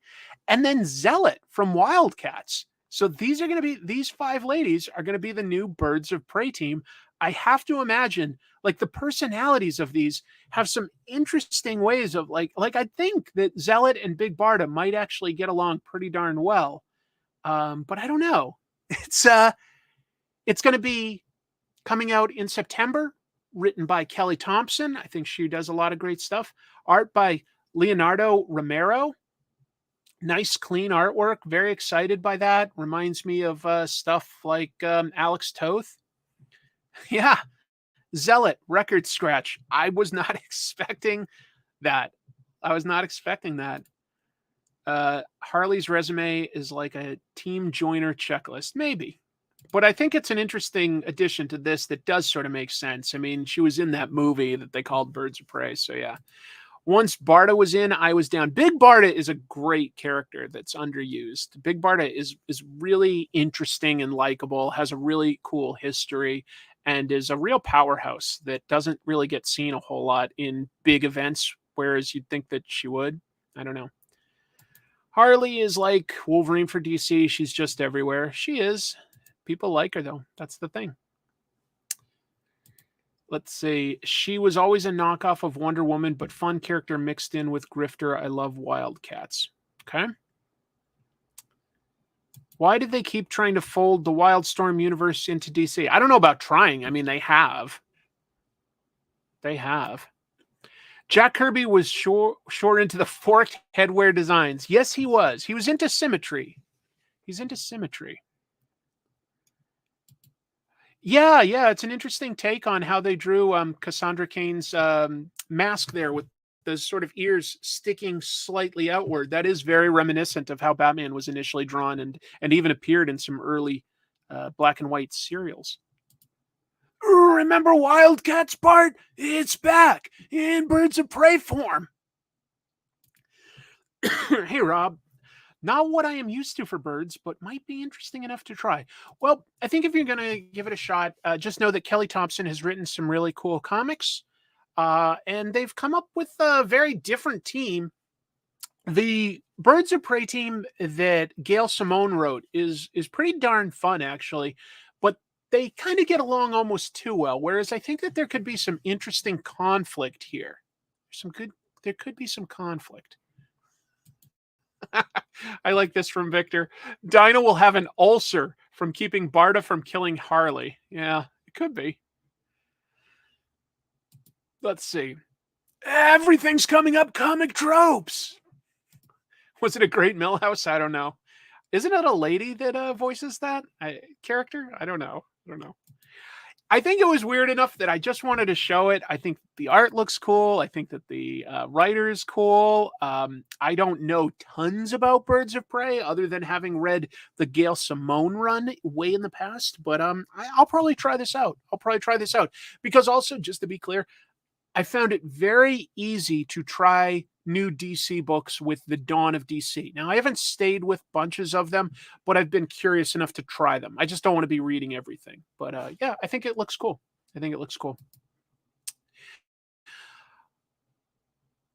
I haven't watched this show, but if it is going to add comics to it a bunch, I might. King of Collectibles apparently is a sort of reality show on Netflix, hosted by Ken Golden, who is the founder of Golden Auctions, and he hosts King of Collectibles. He talked to comicbook.com recently, and he told them that season 2 is more than 90% certain. He also said that it would be really likely to have more than just 6 episodes. He just said all sorts of things. He said season 2 would have a lot more comic books because the thing that his auction house does the most of is sports memorabilia. But after that, like their field of expertise second to that would be comic books. So he says that like if they had a season 2, there'd be a lot of comic books. I have to admit that would work for me. I would be curious to see that. Thank you for the super chat, Rob. I'm a new fan and just wanted to buy you a coffee. Keep up the great work. Thank you. Always drinking coffee. Thank you, buddy. It's really nice of you. As far as like comic book related stuff, on Golden Auctions, they do have Superman issue 1. They have a slab Action Comics #1. It's a 3.0, but it's slabbed. And he even also has one of the Superman suits that was used to promote like the George Reeves live action show. So stuff like that. So I am a sucker for seeing reality shows, even when they're fake, when people are like getting comics sort of like estimated values and haggling over the price of comics. I'm a sucker for that. I'll watch clips of the sort of pawn shop shows when they've got comics. I'll watch Comic Book Men, and I'll go, this is so fake that someone just happened to walk in with like Action Comics #1. Like, hey, can I see how much this is worth? But I like it, so we'll see. Do I think they'll do an episode on the ultimate collectible, Pogs? I sure hope so. Sorry, ChemDog, I didn't hear about Pokemon being stolen. I did not hear about that. I assume you're talking about the cards. I think that I did hear a while back that stores were having trouble with the cards, and they had to sort of like keep them behind a counter these days. It sounds like nobody else has watched King of the Collectibles either, though, because I'm not seeing much in terms of response. So we'll move on. I've got a few more pieces of news. So I'm not going to spoil anything, but this is the big news this week is that we seem to know who the publisher is of Transformers and G.I. Joe. I had heard this rumor about 7 months ago and reported it on this show. But of course, it was a rumor then, just something I'd heard. And just to be clear, it has not been officially announced by the publisher, but it does seem like we know this now. Rich Johnston at Bleeding Cool announced that Skybound, Robert Kirkman's company at Image, will be publishing both Transformers and G.I. Joe. So that does match up with what I'd heard. There are some spoilers out there. We're not going to talk about that stuff. But the rumor is that they will be in a shared universe this time. They're probably, just to be clear, there could be like more than one sort of universe. But no. And if I did ask him for the scoop, I wouldn't be spoiling it on him. I don't want to spoil it. I would say the opposite. Every comic shop owner I've heard was on a conference call and heard some news, and they were very excited about what Kirkman has coming out. Anyway, So the rumor is that there's going to be a shared universe with a Transformers #1 issue coming out this October. A comic called Duke is in the first sergeant and field leader of G.I. Joe coming out in December, and then a Cobra Commander #1 coming out in January. Now, sort of related to this, Larry Hama has been writing the ongoing G.I. Joe comic. He created it at Marvel, and then he was allowed to continue his continuity at IDW. And that ended at issue 300, but he has posted online that he's like all the way up through script for like issue 304. So we knew it was very likely that this was continuing. I suspect that there will be both Larry's G.I. Joe. I don't know this for a fact. But that there would be Larry's ongoing G.I. Joe as well as a G.I. Joe in a shared universe. That those are sort of two stories, same publisher. In a related sort of note in terms of like a shared universe, I think that this is something Hasbro wants to do. No, I definitely don't think that Kirkman got like things like ROM and Micronauts, just to be clear. I think it's just Transformers and G.I. Joe. And I think that, there was producer Lorenzo de Bonaventura was promoting the current Transformers movie that's out. Again, I'm not going to spoil anything about that movie since it just came out. I thought it was pretty good. About as good as the first one. Not quite as good as Bumblebee. Certainly better than parts 2 through 5 by far, because I did not care for those movies. But producer Lorenzo de Bonaventura was promoting the new Transformers movie, and he said that what he thinks that they will do is have G.I. Joe characters in the next Transformers movie, which to me sounded like not necessarily a crossover so much as those would be some of the supporting characters. It would be a shared universe. So we'll see. And I just for illustrative purposes, I've got a sketch here by E.J. Sue, who's often here in the chat room, and I think he draws amazing Transformers. There are some spoilers out there giving you more about this stuff. I don't want to talk about that. I'm just reporting on what was on Bleeding Cool that we know, according to Rich, what he's heard, that Skybound will be publishing some Transformers and G.I. Joe comics. I'm excited. A shared universe sounds like an interesting direction to go. That's honestly, like, while we've had crossover stories, they've never really been on an ongoing basis. So a shared universe is an interesting idea worth exploring, I think. It might honestly be a good way to find a way to make G.I. Joe a little more relevant for today. Because I love G.I. Joe, but it was definitely created in a rah-rah patriotic 80s era. And hasn't necessarily been as easy to translate popularity-wise as Transformers, which is pure sci-fi. But if they sort of existed, if some of those characters existed within that world, that might be a valid take that makes them a little more interesting. Uh-oh. I'll share this one little spoiler. The truck is actually a robot.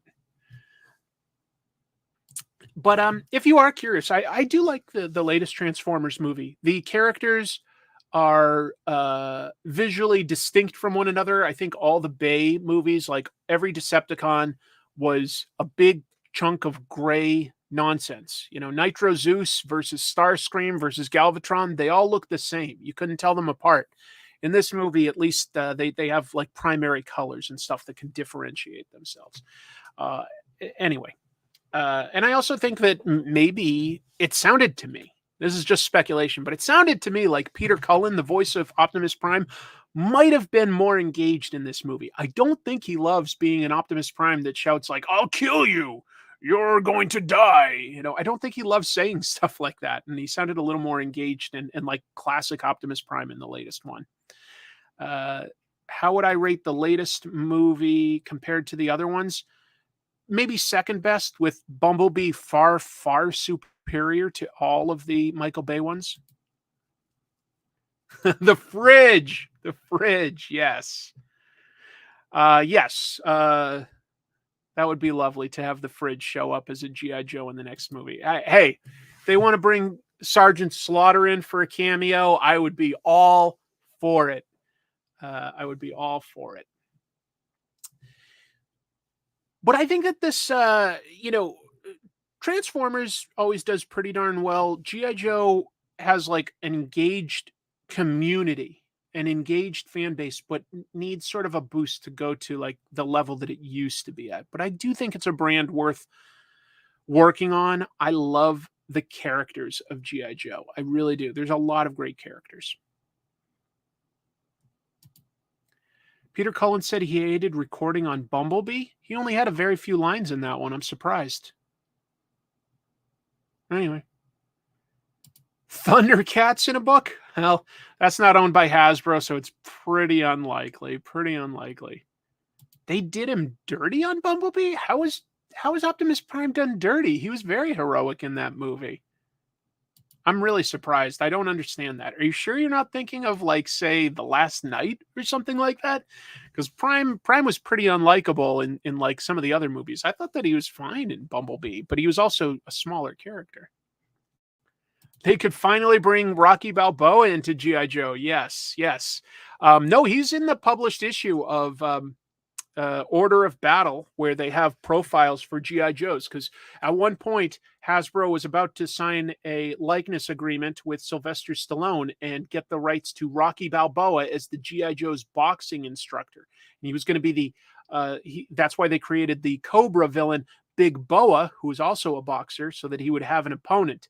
But I guess Sylvester Stallone had like given his likeness rights to something else, like say Rambo or something. And so that deal fell apart. But there is still a G.I. Joe issue that lists Rocky Balboa as a G.I. Joe member. And that got published. That actually made it all the way to the newsstands.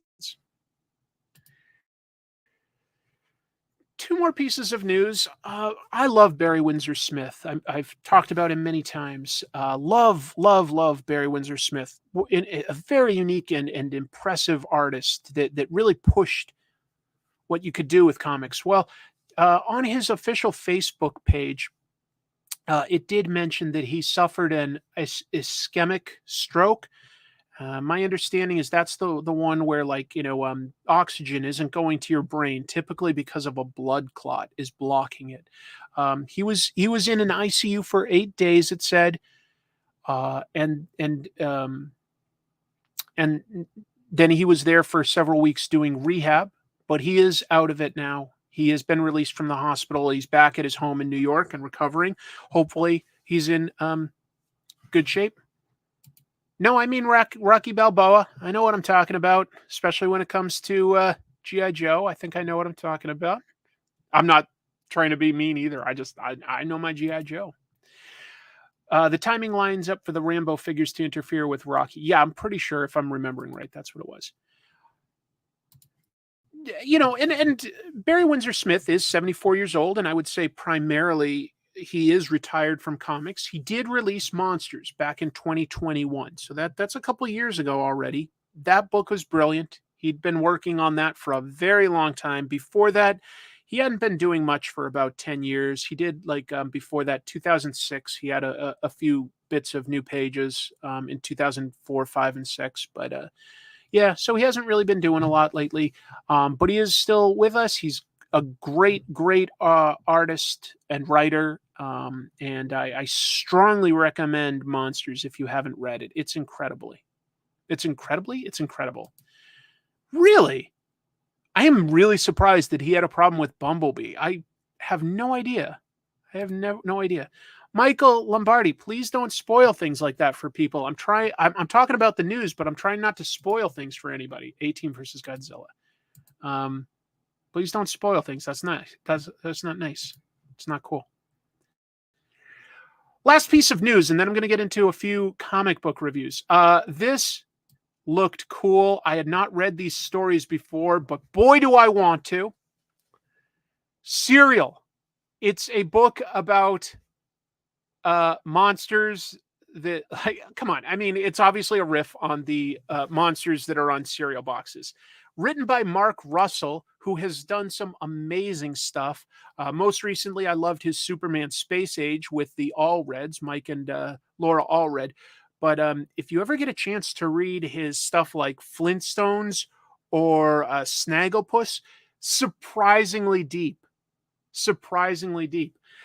So anyway, artist Peter Schneeberg, I'm guessing, they have made a bunch of stories about serial mascot monsters that have been published as sort of like backups in various Ahoy comics, but they're going to be all collected into a book called Serial. They're going to have a few, like 3 news stories. They've got characters like Marquis de Coco. Obviously, that's Count Chocula and his vampiric wife. We've got Franken Sherry and his brother Bo Sherry. We've got Captain Crackle. So I think you guys understand what they're doing there, but they're doing something fun. And there was a press release where Russell had a quote. So I thought I'd read that. Monsters play such an expansive role in our collective conscience, being used for everything from giving face to our deepest fears to selling us breakfast cereal. This book looks at monsters from every angle at once. It sees them as we are, as cartoonish but scary, as comical and yet still sad. So I think that looks like a blast. I think that looks really, really funny. Franken Sherry and Bo Sherry. I don't know. Those are good names. So I thought I'd point that out. Looked like a fun book to me. Ahoy Comics. That's coming out in October, just in time for spooky season. I definitely will be getting that. Definitely. Let's see what else we got here this week. Let's add this to the stream. I'm going to throw on a light here. Oh, that hurts my arm. My elbow isn't perfect, but I think it's doing better.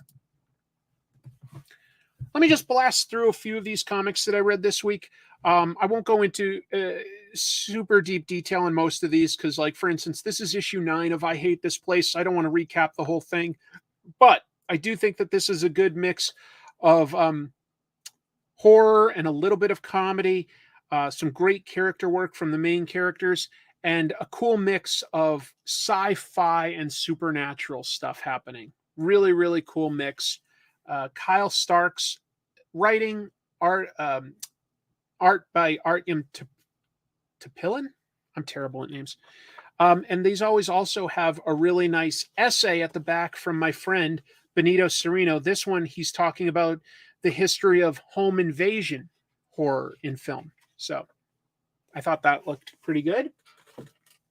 Hold on. Do I have a guest? Do I have a guest?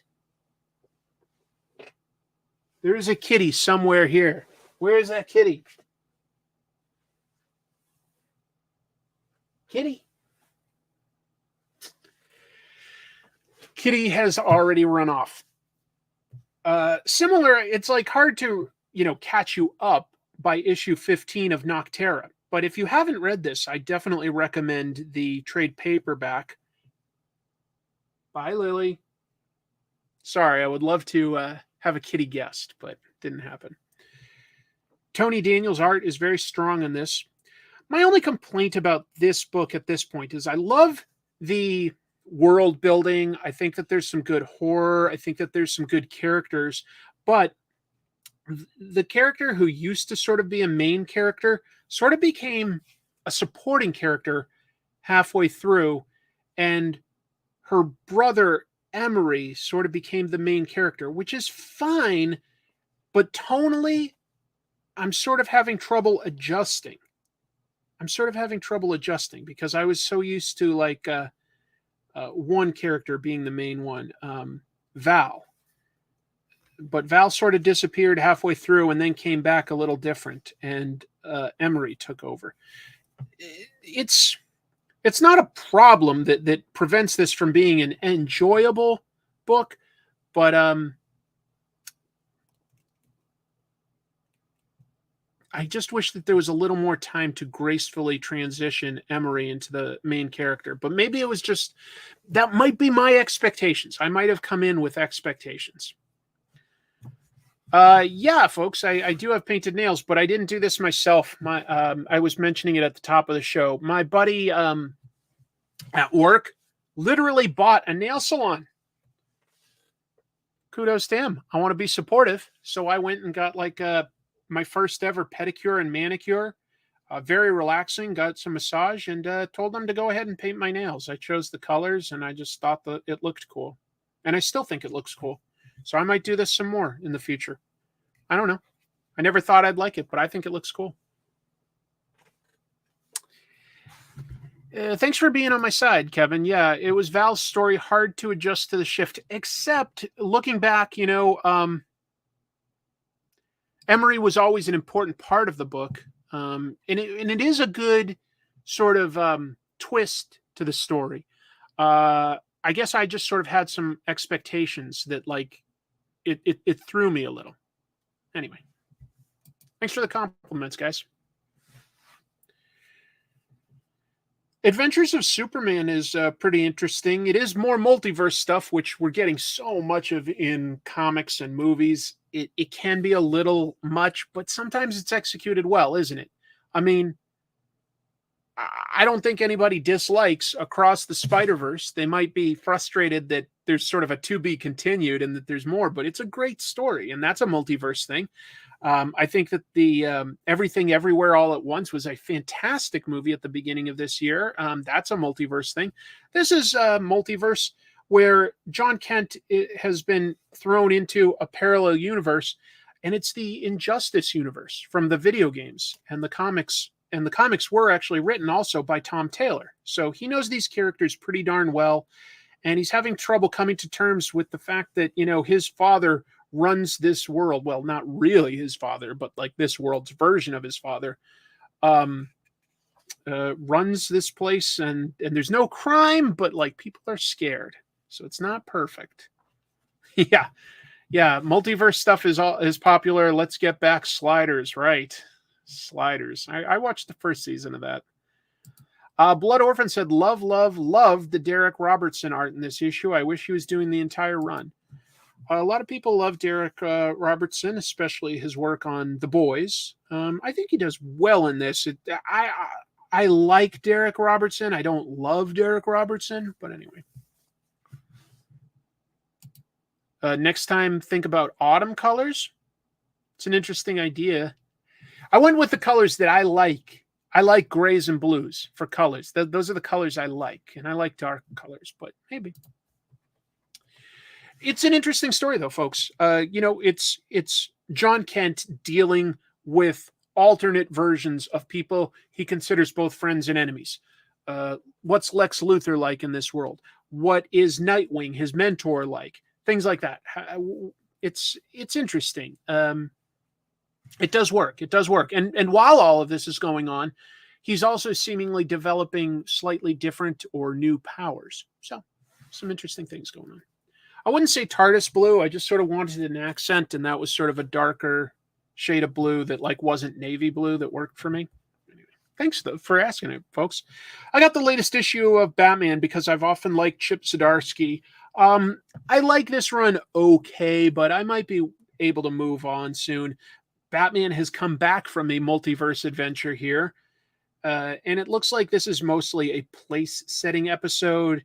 He's been away for a while. He's catching up on criminals in Gotham, like the kids of the Penguin, and what Catwoman is doing. I guess she's escaped from jail. It looks like it's setting up Batman versus Catwoman. But there is some nice stuff in here, family stuff, and it does sort of speak to how many supporting characters there are in this stuff. The art is good, but sometimes there are choices that like take me out of it slightly. Like, okay, this stuff, like those are some good reactions. Stephanie's sprinkling some chocolate chips, and Tim Drake Robin is going like, it's going to keep me up all night. Okay, that works. But then this look from Batman, like being surprised at all the people there, that just makes him look like some sort of homeless vagrant. It doesn't look like a handsome playboy that's surprised. He looks old and weird. I don't know.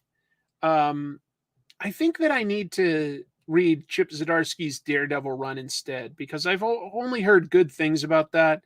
And this Batman stuff is fine, but I don't love it. I can't really wholeheartedly recommend it. I really can't. I liked the first arc, just to be clear of this, where he was going up against a robot called Failsafe that an alternate personality of himself had created to stop Batman if Batman ever crossed the line. And the robot thought that the Penguin had been killed by Batman. The Penguin had actually faked his death, but that was a cool story arc. That was a good adventure. I like that. I don't love this as much. I do really like this book, Shazam, by Dan Wade and Mark Waid and Dan Mora. Look, Dan Mora is one of the best artists DC has working on their stuff these days. It looks fantastic. The only thing I can really criticize this one for is that it's really leaning heavily into the supporting cast that he has in the movies. And the movies obviously didn't really go anywhere. So it feels a little weird to be pushing all of his siblings as the Marvel family so much. But whatever, that doesn't take away. There's still this seems ridiculous, right? Like a dinosaur talking with a top hat. Well, if you've ever read the original Captain Marvel comics, that's totally in keeping with the kind of wacky stuff that would happen in Captain Marvel. This is very authentic to Captain Marvel. And he's dealing with a unique problem where he seems to be losing his temper and feeling above other people, and he doesn't know where that's coming from. He thinks in this issue it might be coming from supervillain Psycho Pirate, who can manipulate people's emotions, but it turns out it actually isn't. And he uses his emotion powers in some interesting ways. For instance, at one point, Psycho Pirate is trying to escape, and he gets on a subway, and at first he tells people to be afraid, and then he says, no, better yet, you're bored. You have no interest in me whatsoever. So bored, you'll forget I was ever here. Okay, clever use of his powers. And it looks great. It looks just great. Zero complaints about the art. I love it. I'd get it just for this art, even if I wasn't super into the story. All right. Best takes on Shazam since Jerry Ordway. That's pretty strong. Exactly. His nemesis is literally a worm. Captain Marvel is weird. I think it's fun to lean into the weird stuff. I like it. In the Bellevue Theater, waiting for the early Flash screening to start. Oh, all right. Let me teleport just a little bit north and go to Bellevue. No, I am curious to see the Flash movie because it seems like it's getting really, really, really strong reviews. So hopefully it is good. We'll see. We will see. We will see. But I do recommend this. It's fun. I wouldn't call it deep or anything, but it's pretty in keeping with what Shazam is. It looks great. It also introduces that he may have enemies in the form of the gods that he gets his titular powers from. Speed of Mercury, stamina of Atlas, courage of Achilles, lightning of Zeus. I don't know what they call it. Yeah. We're almost done. I'm not really into the Amazing Spider-Man book these days by Zeb Wells and whoever's guest filling in the art that week, but I do like the Dan Slott, Mark Bagley book. I would not call this groundbreaking or anything, but it's fun. And it's introducing this Spider-Boy character. We don't know much about him yet. We get some stuff that I consider pretty funny here. Like Electro successfully breaks into a bank vault and he's like, there's a fortune here, more gold than I've ever seen in my life. And it's all mine, every last bar of it. Just look at it all. There must be tons of it. So he's got to get some henchmen to come back and get it. Electro has never been the smartest villain, even though he's powerful. There's also a pretty good gag here where Peter and his family, or friends, I should say, and Aunt May are having a dinner together. Norman Osborn, who is now good, shows up late. And he says, sorry, I'm late, Mrs. Parker. It's a jungle out there. I had to beat an old lady with a stick to get these cranberries, which you may remember was a gag from the first Spider-Man movie with Tobey Maguire. So I thought that was fun. So there's some fun stuff in this. The problem seems to be that for some reason, Peter Parker's spider sense is alerting him to everybody in the city being in danger, and it's starting to overwhelm him. We'll see where it goes. but a couple good gags. Now, this is my pick of the week, just to be clear. Fantastic Four, the case of the Mystery Menace. What Ryan North has done with this is take everything down a notch from like, stakes of like multiverses being in danger, and instead focused on the characters and rebuilding their relationships and setting a new status quo, making them interesting and likable, which is really important when you've got sort of a family here. And he's doing an excellent job at that. And up until now, basically each issue has been a standalone mystery. This one does have a to be continued, but that's fine with me. Usually involves like a mystery, involves like the characters trying to use their powers in new and unique ways. People seem to be disappearing from this small town and people can't remember them. The only reason that Sue Storm is remembering them, my cat's meowing like crazy. The only remember Sue Storm can remember them is apparently her force field is like protecting her memories. But otherwise, people disappear. And even though there are physical reminders that like they should have existed, like their store that they run is still there, everybody's like, no, I don't know who you're talking about. I'm pretty sure that store has been closed for years. And you're like, you can tell that there's like no dust on it and that it was like, brand new.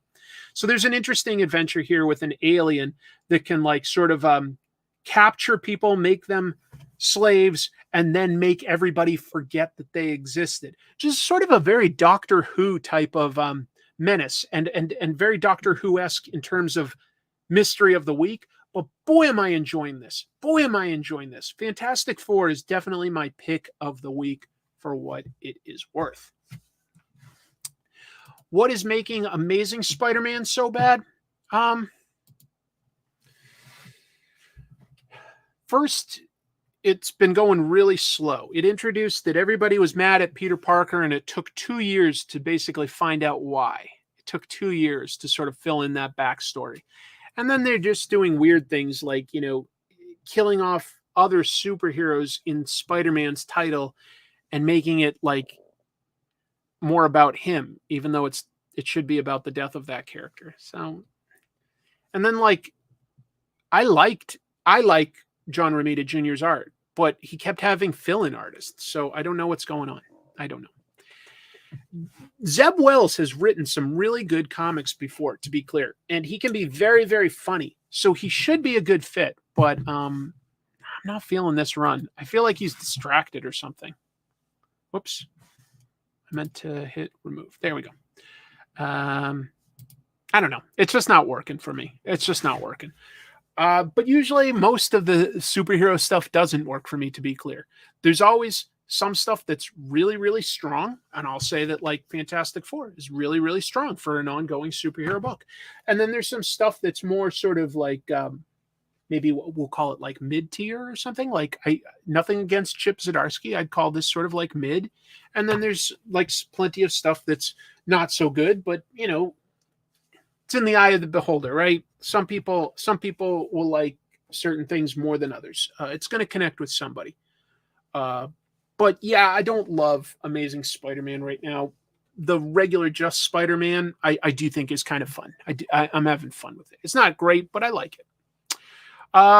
But that's all I had for news of the week and comics to talk about. I appreciate you guys joining me here. If you're watching this for the first time because I put it on the Comic Tropes channel, just know that I do this weekly. On the Pros and Cons channel, just wanted some people to have a chance to see it. Would love it if you had time to hit things like and subscribe. That really helps the channel. If you really want to help the channel, maybe you'll consider checking out my Patreon. That's in the link in the description below. Sincerely, like if you were able to pledge something like $1 a month, that would help a lot. I sort of rely on that support to make this stuff possible. Like it is definitely up to my patrons that make that possible. A lot of people have said they're okay with the idea of me doing ads. I just don't. Here's why I don't love doing ads. First of all, most of the products I'm just going to say no to no matter what. I'm only going to endorse stuff that I think is okay. So that does cut out a lot of the stuff I get pitched. A lot. Hey, my old friend Chuck. Thanks for jumping in. Appreciate it. The other reason I don't usually do ads is they make you write your own copy so that it's in your voice. Fine, but that takes time. And I work a part-time job, and making the show takes as much time as I've got. I'd love to be sure that I always have an episode of Comic Tropes out every single week, but sometimes lately it's been taking me more like 2 weeks. That's just what it's taking. And I don't want it to. But that also means I'm usually making those episodes almost right up until I have it go live. If you do an ad, you have to submit the entire episode along with the ad copy so that they can approve it. But that takes time because you got to like wait for them to actually be in the office, watch it, and reply that it's okay. That could mean that like all of a sudden my episodes could be as many as 3 weeks if I'm waiting for like an approval on something like that. At that point, is it really giving me that much of an advantage to take that money? Yes and no. I don't. It's if I could do this full time and hire an editor, maybe I could turn around faster. But right now, I can't realistically do that. That's not a realistic goal. But I'm going to get myself a new computer soon. That should make a little bit of my life easier for what I'm working on. And also, I'm working on my health, so I do have more energy. I feel a little better. I can like edit for longer because my shoulder isn't hurting as much. So there's some good steps I'm taking. What I'd love to do too is at some point find a place that I could rent for just doing my show out of. Then I could have like sort of a permanent set, have the lighting all locked down. It would really make life easier. And then maybe I could hire an editor. We'll see. That would be nice. But turning over editing to somebody, oh my God, I don't think I'm a micromanager, but it is a big step. Think about that. Like, I mean, that's how you shape an episode. Ooh, it makes me nervous to think about like that, especially if I don't really know that person. It's asking a lot of somebody. Anyway, just something to think about. But I am working on an episode. I have already recorded the next Comic Tropes, so I'm in the process of editing it, and I'll have that up as soon as I possibly can. Otherwise, I will see you here in a week. I'm excited. In 2 weeks, there's a comic convention here in my area. And some people like Larry Hama from G.I. Joe are going to be there, as well as some other big names. I got my tickets to New York Comic Con. So if you guys go there, I will be there on Saturday. If you see me, please stop and say hello, because you know what I look like. I don't really know what you look like, but I'm always happy to say hello to people. That means a lot to me. Thanks for all the support, everybody. Take care. Keep reading comics.